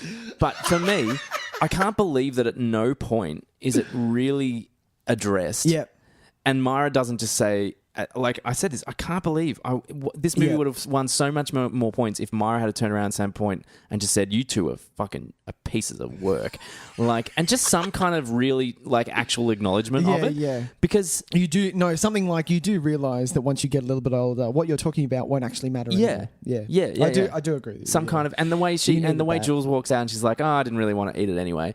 Myra should fucking pick up that plate and throw it at the back of her fucking head. Yeah. Piece of shit all over your nice red sash, whatever the fuck that was. She's not even dressed like nicely. I know. She's dressed like royalty. Yes. She's got gloves on or some shit, I reckon. She's pearls. Dressed like she's going to a Speaking gala. of pearls, why didn't Ali Sheedy take the pearls off when she banged Andrew McCarthy? I found that really weird. They went from They went from kitchen to bedroom to shower to coffin, which we'll talk about. Which is so much and of a never thing. took the pearls off. No, I loved it. I thought it was really hot. It was such an 80s hot thing to do. I thought that is so fucking weird. hot. If that was in me, the shower, I would have grabbed those pearls and just been like, these have to go. No. Get them off. Girl in the shower with fucking pearls on, that is fucking hot. That's really intensely It hot. was so Are you kidding me? weird. Yeah, Nah. and then waking up the next morning with pearls still on? Nah. Yes. Nah, I'm not all for it. interested. Not interested. But yeah, that was funny. I did like that. Anyway, so yeah, that's But yeah, I'm glad you brought up that scene. That pissed me off, that scene. yeah. Yeah. Big time. As soon as that scene ended, I went, oh, maybe make a cup of tea. I mean, what is this? What's going on? And so if you're going to present Ali Sheedy as kind of the middle ground, the one that... Mayor Wend is not a nickname, by the way. Wendy. Wend is not a nickname for Wendy. It's not a nickname for Wendy. So No. what's Ali Sheedy's fucking name? Ali Sheedy is Leslie. Leslie. Oh. So honestly, $1 million gun in my head, I wouldn't have been able to tell you that. So she's presented as like almost like the most probably in touch of all of them, I would say. Leslie? Yeah. Would you agree? In touch with... Reality. Right, yes, that's true. But, but in that circumstance... Wendy is as well. No, Wendy's on her own fucking planet. No, man. but all she wanted was a house of her own. She doesn't want her parents to tell her what to do. Yeah, part of that stuff. But I did like that. Wendy has my favourite part in the movie, which we'll get to in a second. We'll get to. But for Leslie to be... She's presented as like... The one with kind of the most reason. Yeah. She's the normal one. Yeah, normal in air quotes. Yeah. How you can go through a scene like that and dress them that way and not have Leslie say something like, "I really don't think we should eat here. Look at us." Yeah. Is just so fucking... Especially... It's so when blind to it. To arc up and go, guys, you can't eat here looking like that. Like, Yeah. do you know what I mean? I mean, she does try and she kind of goes, "Here, really?" Yeah. But that's not... But it's not enough. No, it's not because it enough. needs to come from... I don't mind that Jules doesn't do it. Yeah, Because Jules can get that's away with it because of what she's wearing. But Leslie and Wendy. need Call to... her Wendy, that's I weird. fucking hate it. Have to say something. Like, Yeah. legitimately. That's so You true. can't just palm it off as like, oh, it's subtle character interaction. Because no, if my friend... If I was working a soup kitchen and my friend rolled up in a tux... Dude, you can't And eat was here. like, dude, we're going to go we're hitting the bars. It's full formal dress. Come on. And I went, nah, dude, I'm doing this. And he said, oh, I might just grab something to eat. You can go across the road to I'd Hungry be Jack's, like, motherfucker. no. Yeah. Get out of here. Yeah, you man. can't dress here Get like that. out of here. Yeah. You look ridiculous. Look at these people. You're not sitting next to them. Yeah. Imagine how you dressing like that Yeah. makes these people And feel.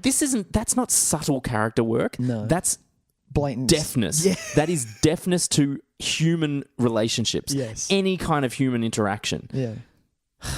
Are you okay, Tys? Do you need a breather? Fine. I really didn't like this movie. You're doing well, though. I'm very proud of you. You're doing well. Thanks, man. You're doing well. Let's get to. Well, Who we got left? I liked Wendy. Let's get to Wendy. Sure. Because I liked the pressure from her parents, the Jewish family trying to set her up with this is so and so, which I love that how the friend of the mum kind of drops it in, and the mum went, dude, don't do that. Yeah. Oh, it was hilarious.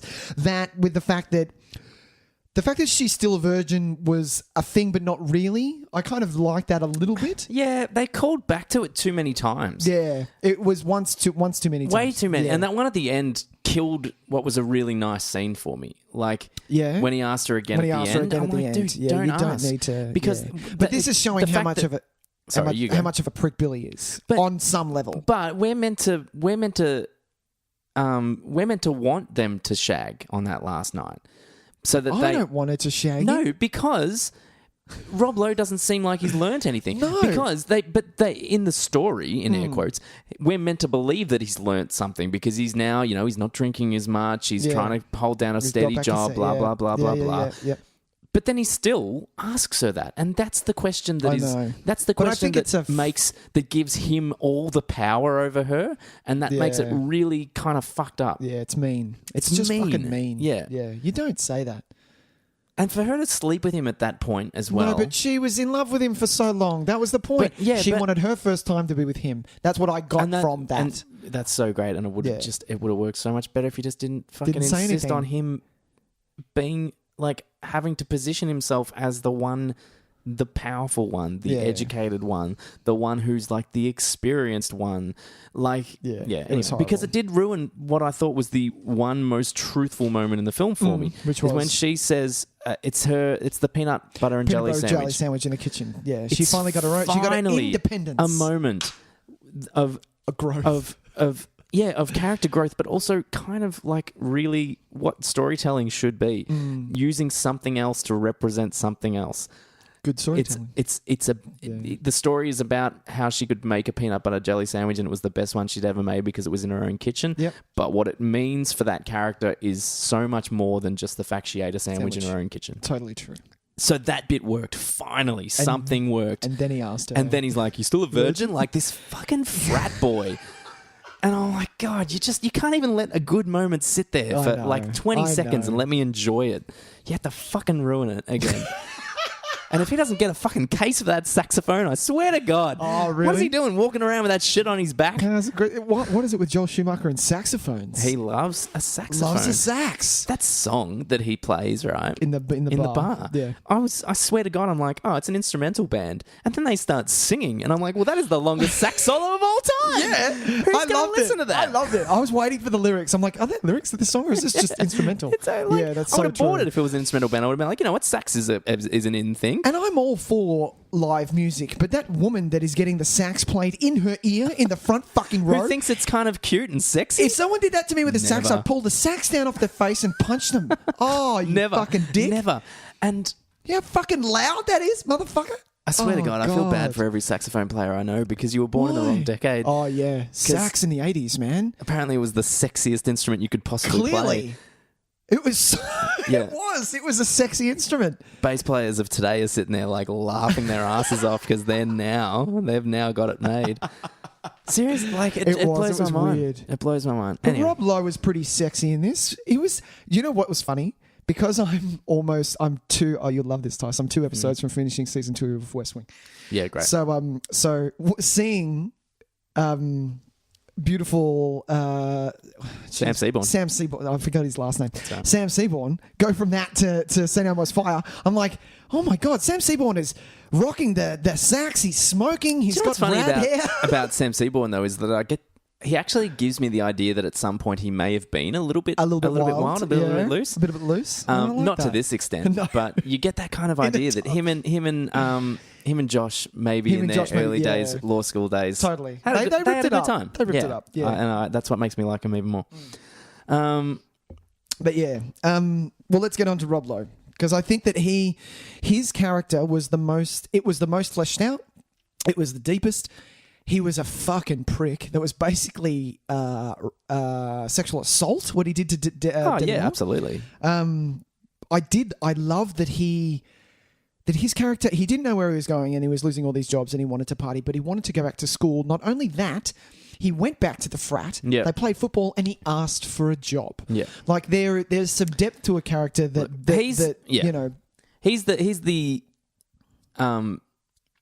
it's not an unfamiliar story. The guy that can't get over his college days because that's when he was the king of the world. Yeah.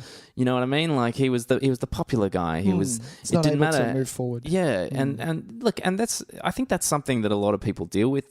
And I don't think that this movie is particularly bad at expressing that. I think it gets that point across fairly well. Yep. I like how he makes all these promises and then in the next scene they're all gone. Yeah. Like immediately, he has that whole scene where he says, "I'm going to quit drinking. I'm going to look after it." And then the next scene, he's got the fucking tequila sunrise in his hand. Or the champagne sunrise, whatever he's drinking, it's orange juice and something. Yep. And he's having a great time and he's wild and crazy, and then he tries to bang Demi Moore in the car. Like, I think he's a very accurate description of these kind of people. Yeah. But it's the similar kind of thing where, because it's Rob Lowe, we want to like him more. Is it? And I don't think we should like this person. I did like him. I know that's the thing. Rob Lowe is a very charismatic actor. Yeah. We shouldn't like this person. We shouldn't like him? I don't think. Really? Do you know? Okay, so it's because he was hot. Let's go back. This is it's funny. This is what I want to compare it to. Yeah. In Parenthood. Yeah. Tom Hulce. Yeah. I think plays a very similar kind of character. Oh, someone bit of a weasel. Like someone who comes into the room, who plays it like he's the person that everybody loves, but it hasn't got it together. At all. We all see it really quickly. Yeah. So he's putting on this facade of being like the party fun boy. Yeah. But he's got some real issues. But by casting Tom Hulce, we immediately warm to him. No, the opposite. We immediately can feel that there is something because Tom Hulce is not naturally the coolest guy in the room. Yeah. Even though he wants to be. Rob Lowe is the coolest guy in the room. Yeah. And that's the thing. You see the difference between Tom Hulce and Rob Lowe is that, yes, you're warming to him, but you're also Billy, is there for his friends as well when they need him. He gets the car around. He goes and saves. But this Demi is, Moore, and like that's a very typical trait, I think, of this kind of character. Is that it's the he'll be there for other people, the very but he's not flawed person that yeah. is always there for other people and blah blah blah. But at the same time, it's kind of like, I think he got away a little bit easy at the end of this. Yeah. It's just like, I'm just going to go away for a little while and find myself. And I'm like, no, dude. No, but it was the ending he needed. He couldn't absolutely. have stuck around. Oh no, he needs to leave. Yeah. But I don't think he really kind of. No, he's gonna be dead in 5 years from heroin. Probably. Yeah. We don't see any real kind of growth to indicate that he's going to be okay. Yeah. We kind of the only thing we get is that, oh, dude, you're on a real short leash. Yeah. He paid Wendy back when. Went back a bit of money. It's not all of it. Yeah, it's only half. So you get a little bit of growth, you're right. In that last lot. scene, they actually do try a lot more with him. He's an interesting character. I just, put that saxophone in the case, man. Yeah. What are you doing? Learn how to transport an instrument. It's going to break. It's going to break, and then what are you going to do? His whole reason he's going there is to play saxophone. But what about those guys that just carry around guitars, Tys? Or is that different with a horn? Yeah. Horn? Something like that, man. One little fucking key breaks, and all of a sudden you can't play eight of the fucking notes that you're meant to play. See, this is why I'm on this podcast, because my friend Tyson here is very, very fucking as a music teacher, he's very very knowledgeable. I don't know anything about saxophones. Andrew McCarthy. Let's just do Andrew McCarthy quickly because I feel like he's a great character. He's typically the writer kind of style where it's all false poignancy. Very cynical. Yeah. I loved it. I loved him. But, and I did like the classic go. Oh, the way that this is the movie's fault, but it's like it's fucking fortune cookie wisdom. It's stuff that a 16-year-old thinks is really deep and meaningful, like the love is an illusion and all that kind of stuff. Where really it's horseshit. Yeah. Like you're not saying anything of any worth. No, really. I think that's him trying to be the writers of this film trying to make him a writer. I think that's what that is. Yes, exactly. But generally, a very interesting character. Yeah, and you can kind of relate to him a lot. I think everyone's kind of had that love that you can't pursue. Yeah, and I did at the start when it was unknown who he was in love with. I thought he was gay, not because of the Demi Moore thing. Before that. Sure. Before that, I thought he was in love with someone else. Yeah. With one of his male friends. Yeah. For me, it was the conversation where somebody said you have an unhealthy attachment to whoever it was. The Judd Nelson. No. Before that, someone said something, and he asked the question of Ali Sheedy, and he said, "Do you think I have an unhealthy attachment to this person?" For a moment, I was kind of like, "Oh, I think maybe he could be," but for me. it was the way this movie kind of treated the idea of him being gay that I was like, well, he's not going to be gay. No, because he was almost disgusted, which was fucked. And there was someone used a really particular word for it, and I found it really unsettling. Really? Where was it? Blame it on the rain. Sorry.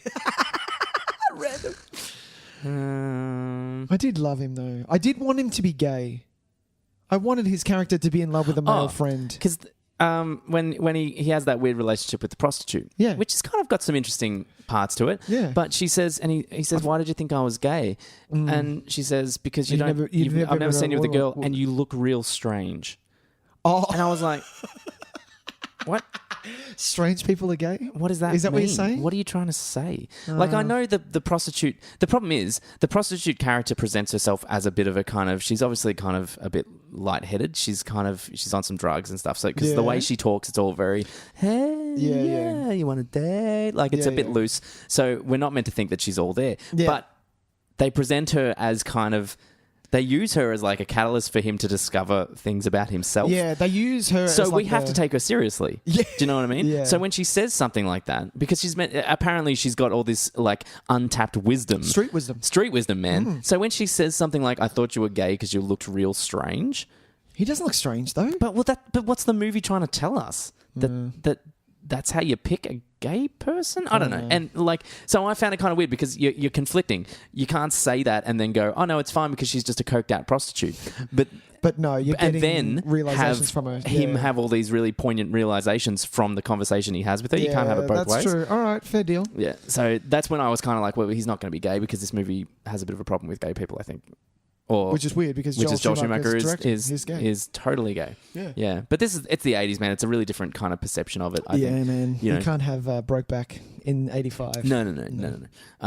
Anyway, but yeah, I like what he's about. Aside from being the typical writer character, I think he's got some depth to him, and it's an interesting character and the most mature kind of he deals with the other relationships he has. Like, anyway, that's probably about it I want to say about that. Yeah.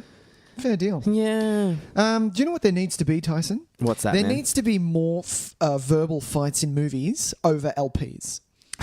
I loved that. That was lovely. There hasn't been enough of those. It's a nice way to indicate the splitting up of one's things. No one has that anymore. You don't do that anymore. No. There's no way Eddie Springsteen is leaving this house. I love that. I loved it. Yeah, that's something. And I love that she took Thriller. It's I was sad like, that that's something that'll never happen again. Like, never in breakups will there be fights over LPs. No. Because chances are it's one person or the other. Yeah, that's true. Do you know what I mean? It's never... Like, Emma's not going to try and take any of my DVDs. If something happens, like, I don't know if Sam. If I don't know if Sam. She's like, whatever, they're yours. Sam would probably, you know what? It'd probably end badly, and Sam would take my Nightmare on Elm Street box set just to spite me, just to fuck with me. Yeah, fair enough. That'd be hilarious. Yeah, that's what you Babe, do. Yeah, go she'd take for the it. Jurassic Park box set. It's mine now. No, you're right though. And look, it actually was a nice conversation. It was refreshing. Too. It was nice. Yeah, it was good. God, that house. It looked like a fucking an office with the glass shit. That weird glass thing. Yeah, God. very and 80s. You can't have that as a bedroom. Because everyone can see, and you want to be able to shut the door, and they fucked. They fuck when Andrew McCarthy's cooking the vegetable. That was one of the lines I totally predicted when he was like, when she called him into the room. I was like, he's going to tell him to just keep stirring the vegetables, because it was like the running thing so far. He'd already been told. And I love that Andrew McCarthy ashes in the vegetables. I did quite appreciate that because I was like, yeah, fuck, you should spit in that. You should spit in that shit. Yeah, look, and okay, so on one more thing. Yeah, go for it. If a friend, I don't care how close you are, if my closest friend, if my brother dunked my head in the fucking toilet. Oh, what a jerk move. What the fuck what are is you that move? doing? The wet look is not how you respond to that. Yeah, but the wet look with shit is not. Sorry. And you're in a bar. Yeah, that's why that's going to be foul. There is no bar in the world that has a nice fucking toilet. No, you're totally right. That was just wrong. God, this is... But the wet look did look good on Rob Lowe. I'm not lying. He makes everything look good, that dude. What is Rob Lowe doing nowadays? Rob Lowe, he's had another couple of television shows attempt to work. He was on Parks and Recs for a while, and then a couple of other random shows, but he's doing okay. Yeah? I don't think we have to worry about Rob Lowe. He's going to be fine. He's still got his Brat Pack money. He's fine. Yeah. So, well, look, let's kind of wrap it up. All right. I think we haven't really this is no, but you can't. The problem with this movie is that you can't talk about the you plot. can't talk about anything else except the for characters. this fucking absolutely tone deaf character development that happens in this film. I don't think it was tone deaf. I just think they were juggling too much. Juggling too much, and unrealistically so, though. Yeah. Like without any kind of. With very little truthfulness. And look, maybe things were very different in the 80s. Maybe 22-year-olds in the 80s were fucking coke addicts and saxophone players. I don't know. Who knows? But for me, it's not even an unrealistic example of these kind of relationships because I can handle that. Breakfast Club is an unrealistic example of those relationships. Yeah, no, it's not unrealistic. It's just kind of heightened. Amplified. Yeah, absolutely. But because it's so well written and because you learn about the characters. Before. Yeah, and it's relatable. Yeah. But the more you learn about the characters, the more you understand them. I felt the opposite of this. The more I learned about these characters, the more I fucking hated them and did not want to spend time with them. And how can you make a movie out of that? How can you make a movie where at the end everyone is funny and buddy and let's go to a different bar? And I'm like, I fucking hate everyone. No, they end up having brunch. Yeah, when it's like, oh no, let's do brunch instead. I'm like, excuse me, you're 22 years old. I started having brunch like 3 years ago. Really? Yeah. Dude, that's I had brunch from time to time. But it wasn't a regular. It wasn't a regular thing. At 22 years old, you're not saying, do you know what, let's go for Sunday brunch instead. No, you're at 22 years old, to have brunch. That's it. You're sleeping until midday, man. You're putting in the hard fucking yards during the week and then hit Friday night. You're fucking going to town, man. Even Thursday night sometimes and you just roll up Friday fucked up. Yes. Don't worry about that. That happened plenty of times. Absolutely. I'm not ringing in. So I'm just, I'm never going to watch this film again. Oh. I'm fairly certain I'm never going to watch it again because I have all these actors in other films that I love. And are way better. So why would I want to watch this movie? If I want to see Emilio Estevez, I'm going to chuck on some Mighty fucking Ducks. Man, Young Guns. Young Guns Guns 1 and 2, motherfucker. I'm done. That's so true. Yeah, I don't need to. Even Judd Nelson, man, who is not... I'll put on New Jack City before I fucking watch this. No, I'd rather Breakfast Club. I'm saying Breakfast Club's the obvious one, but I'm saying that not even Breakfast Club. There are other options as well. Yeah, I'll even go to New Jack City. Yeah, before Andrew McCarthy. Andrew McCarthy. It's Pretty in Pink all the way, man. Yeah, it's done. American Wealth in London. And so we don't have to worry about this. Demi Moore is fine. She's had a huge career. I think Ghost is one of my all-time favorite films. So I'll just go to that. He's not in American Wealth in London, Nick. What am I thinking of? Sorry. What are you thinking of? Sorry, everyone. What have I watch Andrew McCarthy in? Oh, I need to look this up now. Okay. Sorry. Well, you keep talking. Yeah. The small amount of observations I want to make. Weekend at Bernie's. Oh, Weekend at Bernie's. There we go. Fuck yeah, dude. With the guy from what's his name? Yeah, I forget him. The other guy, Jonathan Silverman. Yeah. God, I can't believe I know that fucking name. That's weird. The things that are in my brain. From he was in that fucking TV show. What was that TV show? Don't keep going. Did he fucking know? No, just a couple of things I'd like to mention. I love how everyone just smokes in this movie. It made me want to have so. I was dying. They smoked in a hospital. Yes, in a hospital. Yes, how the time. In a hospital, and it just lit up. It was fine. It was fine. It was so fine. It was fine. There's people with serious infections 10 meters away, and he's just fucking chugging away. St. Elmo's bar was just a smoke-filled fuckfest. It was awesome. It was that live gig that the sax with Rob. So much sweat and smoke. Oh, you couldn't have that now. But that covers because that would smell like shit. If you weren't allowed to smoke in there. Exactly. Because at least if you could smoke in there, you just go in and be like, oh, it smells like smoke in here. Yeah, now it would smell like it's arse. Fine. It'd smell like arse sweat. Exactly. Arse and pizza. Okay, so much smoking. Yeah. What else do I want to say about this fucking movie? What else you got? It's too damn long. It's too damn long. What? It's over 2 hours. Too long. Was it over 2 hours? Oh, no, maybe not quite. No. It felt like it. Hang on. 150 something. 150 exactly. Yeah, it's too long. Too long. This should be 9 minutes. It's a little bit long. We didn't. Well, if we got rid of the Emilio Estevez stuff, we would have. We would have. I'll tell you what.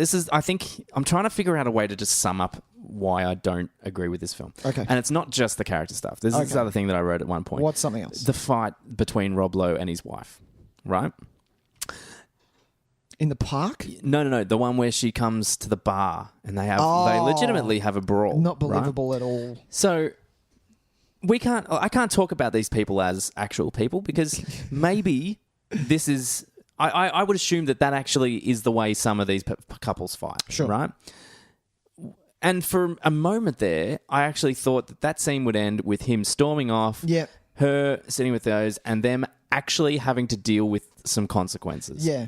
But instead of that, they made out, everyone cheered, Everyone was like, "Woo!" and Emilio said that- something like "Happy Halloween" or some shit. That's right. And so this is a movie that is afraid to actually commit to consequences. Yeah, that's true. Very true. It doesn't want to do it.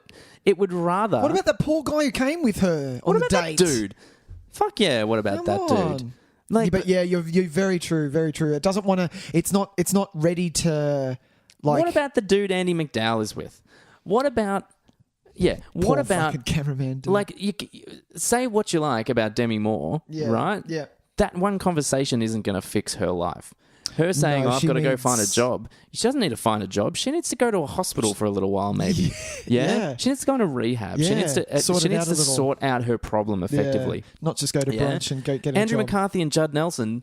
It's not about, do you guys hate each other? No, maybe. No, it's not that. No. You need to take some time away from each other. No, not that. It needs to split. We can't. Yeah. Sorry. Look, yeah, you need to. Well, look, if No, you what I'm run saying, into each other and have a effectively drink wise. because you're hanging out with friends, maybe. But yeah, you need some time apart. Yeah. like this. So true. This movie won't.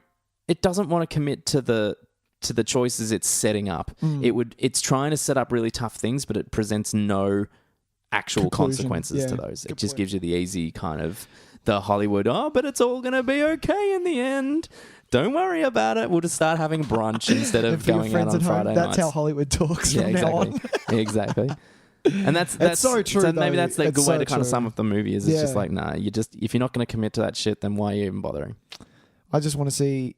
Yeah, you needed more time. Get rid of Emilio. Yeah, And let me watch seasons 1 or 2 of Sam Allen's Fire, and I'll be up to date. yeah, Because I feel like I'm missing. I feel like everyone else knows these characters, and I don't know them. yeah. Fair call. Fair call. And it wasn't until 40 minutes in that I was like, oh, okay, we're not afraid to stay on this scene for a little bit, Yeah. because everything was like a couple of lines and then done, and a couple of lines and then done. And maybe then I wouldn't have thought I was meant to like Emilio Estevez, because if in season 1 and 2 maybe we would have seen elements of his obsessive Exactly. nature and his obsessive and his kind of dangerous way that he looks at relationships, Yeah. and so we would see this Yeah. as like And when we see the relationship, what it actually is. Yeah. Is like it's the beginning of a fucking an assault, like it's He the beginning of becomes a sexual assault kind of yeah, perpetrator. yeah, absolutely. This is the mentality that will lead to him, being arrested. And, so maybe, we would have seen some of these relationships in a more kind of realistic view. But Yeah. because they start off with all of them as being great people that we want to hang out with. But it's not. It's not. It's not. You know It what we're going to shouldn't do? You know what we're going to do right now? We're going to go down the line and we're going to say what happens to these people in 2000s. Jesus, So okay. Emilio Estevez, Kirby, he goes Sexual to prison. predator. He goes to Sexual prison. predator. Absolutely. He goes to jail. Rob Lowe dies Rob Lowe about dies. 4 years or three years after this movie. Not even. Not Yeah? even.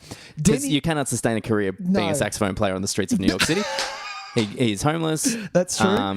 He gets into like heavy drugs and Yep. all kinds of weird shit, and Yep. he possibly gets shot.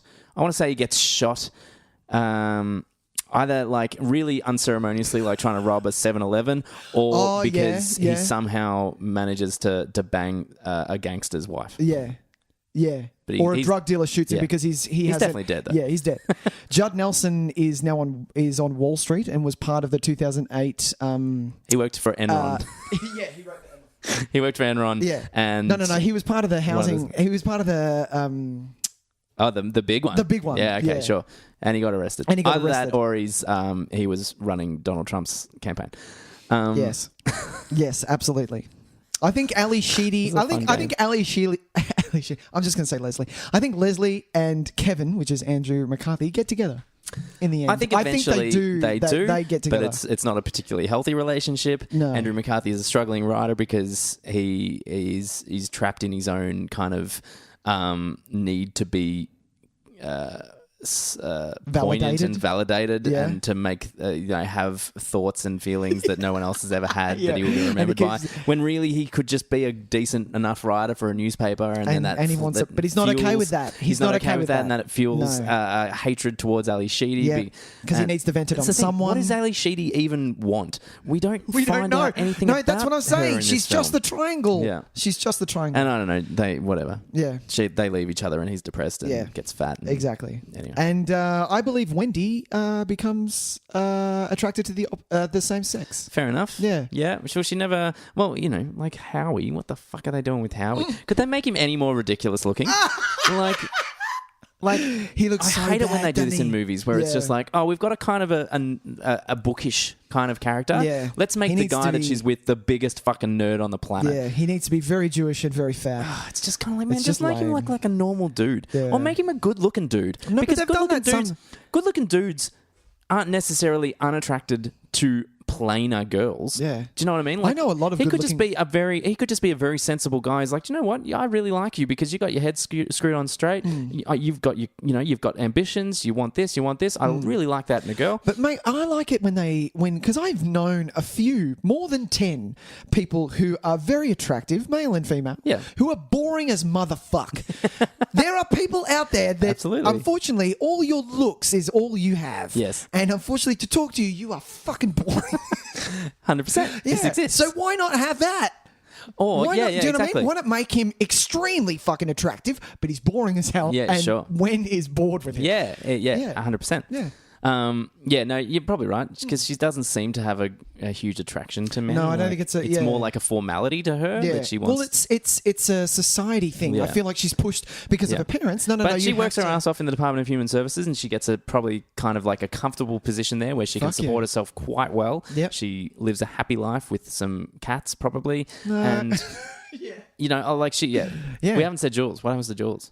Oh, Jules. Jules is tough to pick. Fuck. Because I don't want. That's a hard one. Yeah, because you know what? Potentially, she should come out of it. She could come out of it okay. Yeah, and I think she goes into. She sees the error of her ways. I'm going to see the good in people. Okay. She sees the error of her ways and goes into counselling.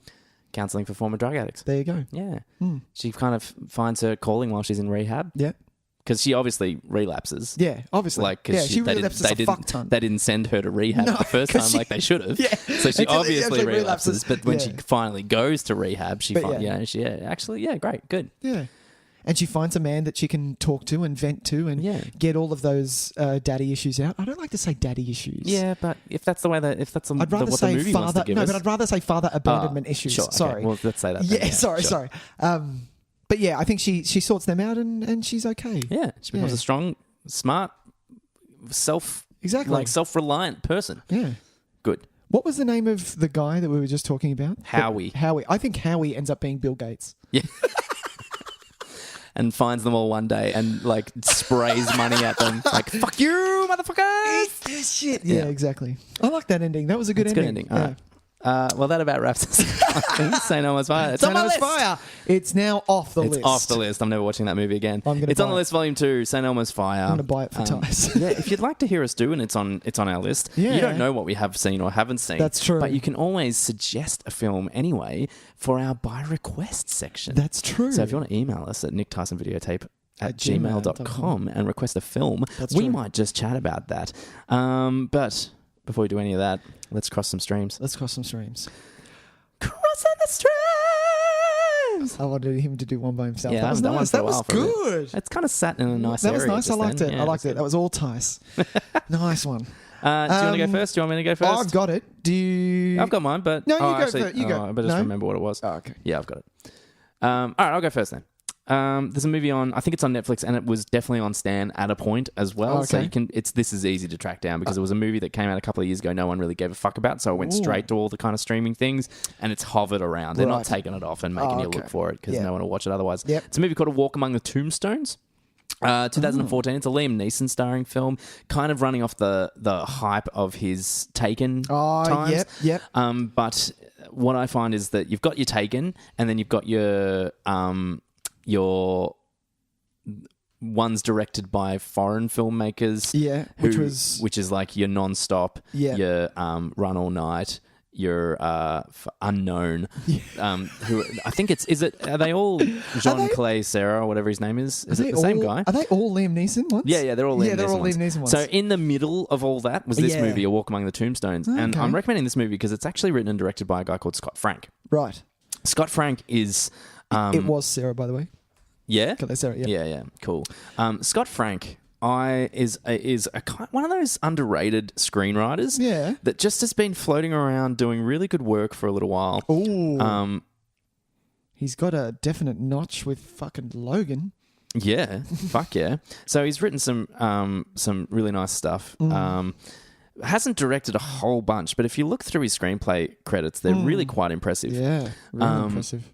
As a director, though, the only other thing that I had seen him direct was a film from 2007. It's the only other film he directed called The Lookout. Oh, okay. Which is a really kind of great film. And if we ever do like an... Is that Joseph Gordon? Yeah. If we ever do like an underrated, unknown kind of episode where we want to talk about movies that, you know, we love that not many people have seen, this is definitely going to be one on the list. Yeah. And The Lookout was just a...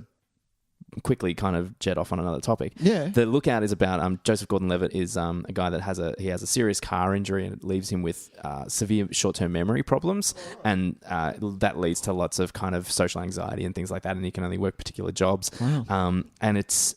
It becomes, so while that sounds like it's kind of like a heavy drama dealing with those kind of things, it also turns into a heist thriller because some people that he knew from high school run into him. I remember it being a heist and realize that they can exploit him because of his problems. Right.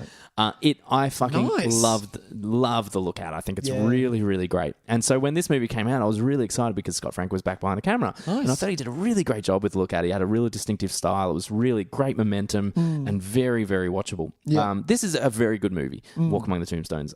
It was... because it was released around the time of the Takens and all that kind of stuff, it kind of got a bit of a hard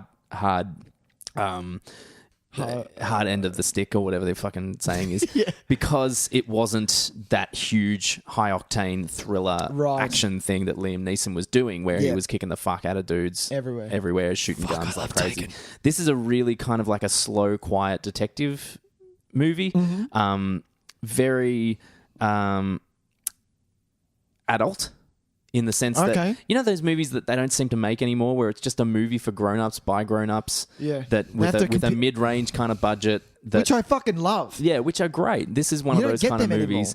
I don't really want to say too much about it because I don't want it to... I don't want to kind of... So what is the overall premise a little...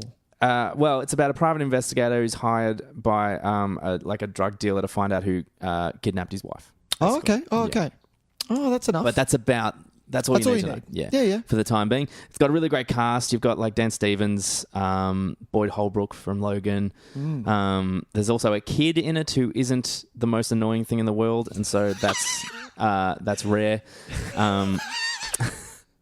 Does that piss you off? Do kids piss you off in movies? When they pop up unexpectedly and without any kind of reasoning, any yes. warrant? Yeah, fair deal. But this is, so get on it. It's, I think you'll enjoy it a lot more than you would if you went in with the idea that it is another Taken, it is another Run All Night. Don't think of it that way. Think of it as something quiet, fresh, something new, drama / thriller element.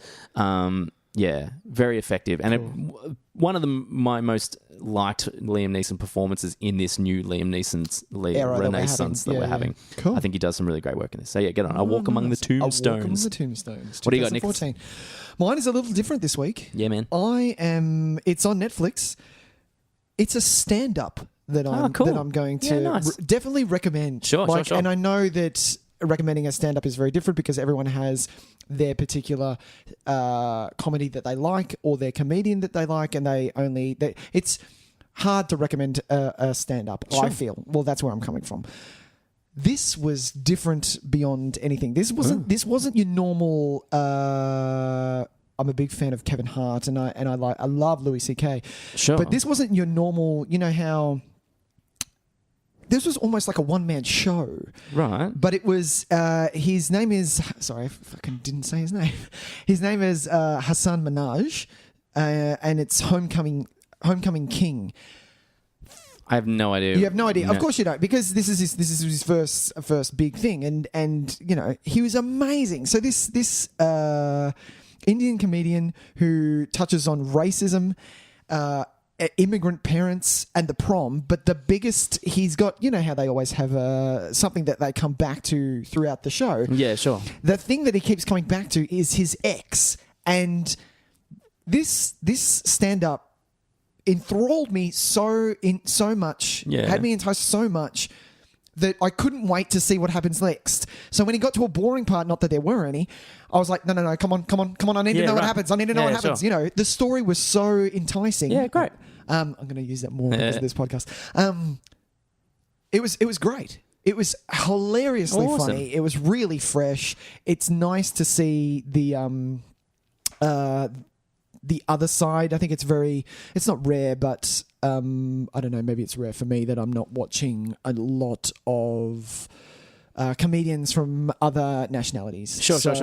Yeah, fair enough. So he was really refreshing. Was this on Netflix? This was Netflix. Yeah. Look, some of those Netflix comedy specials are really hit and miss. I think they've had and that's why it's very kind of dud ones. And people that I thought I've liked in other stuff and gone, I'm going to watch their stand-up comedy special, and I'm like, no, this is boring. Like you in this environment. I like you in my shows. I don't like you. I'll leave it at that. Yeah, exactly. Yeah. But that's cool though. I'll check that one out. Hasan Minaj, genius. Yeah, nice. And it's one of those endings that you were waiting for the ending. Sure. Oh my God, how is this going to end? Yeah, great. So good. Awesome. So good. So yeah, get onto it. Very good. Well, I think that about wraps us up, Nicholas. That's it. Well, it's getting a bit late.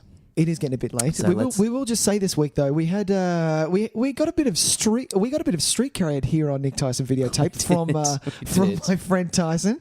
He stuck around at the Melbourne movie market. Well, first of all, let's just say Melbourne movie market was really fun. We had a great time there. Some really great stalls. We bought some shit.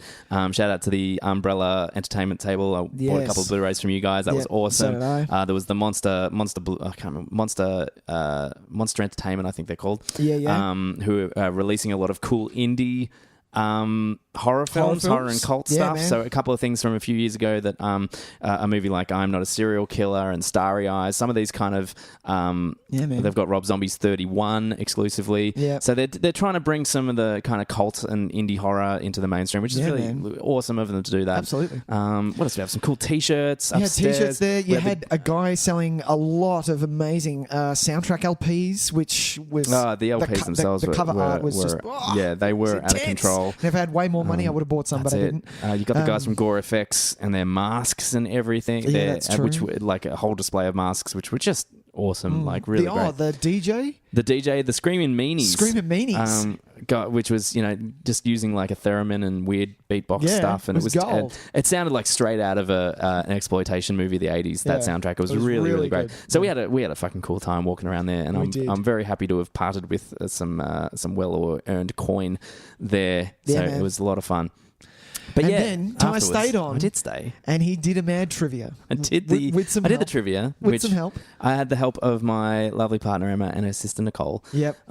Thanks, guys. Thank you so much, guys, because we won the fucking thing. You won the motherfucker. Yeah. Did not expect to win the thing. That is decent. And look, I mean, for what I've heard, it was not an easy trivia at all. Well, it wasn't the most easiest because we only got 2 questions right in the first round and somehow managed to still win the whole thing. So that's intense. There were some tough questions in that, man, but it was a lot of fun, and we really had a ball doing that, and met some cool people, told them about the show. I hope they've tuned in to listen. That would be really great. Yeah. But we'll definitely be back at the Melbourne movie why can't I say it? Because there's 3 M's. Melbourne movie market. Yeah. Next time those guys are running what they're doing, we'll be there for sure, man, because I had a really great time. It was a lot of fun. And thanks to the Astor for hosting as well. That was really cool. Yeah. Oh, anything at the Astor. Yeah. And please. Well, I've got a few double passes now as my prize. What are you going to say? I don't know, man. I've been looking through the calendar, so there'll be a few things, but I think if it's going to be, I might, drop some hints on the show and another thing. And shout out to the people that came and said hello to us particularly. That's really awesome. Thank you that came down to say hi to us at the Melbourne Movie Market. We really, really appreciate it. Well, that's going to wrap us up, I think, man. That's it. What are we doing next week? Next week, we're in a recent sci-fi classic. Do we want to say that word yet? I don't know, but I love how high you went. Because I quite enjoy this film. This director has been a love of mine since his first film. He's going to be the biggest thing in entertainment come December. So we're talking Looper. Rian Johnson. I'm very, very excited to bring it on to have a chat about this film next week. I love anything with time travel. No, time travel. Anything with time travel. Yeah, and there are some really great time travel elements in this. Yeah. It's a bit of a head scratcher. I like that they kind of they fuck with it a bit, which is good. Anyway, you can catch us then, but before then, you can find us on iTunes. You can find us on Twitter. You can find us on Facebook. You can find us on TuneIn Radio. You can find us on Stitcher. And you can find us... Are we out of things? And you can write us an email. You can, yes. Very good. nicktyson@gmail.com. Don't forget to suggest something for our by request segment. That's true. Write us a review. Tell us what you want. Tell us what you want. Tell us what you want, what you really, really want. That is... We're ending on that. That was gold. But I'll see you next week, Nick. Bye, Tys. Bye, Nick. Bye. Bye. Bye.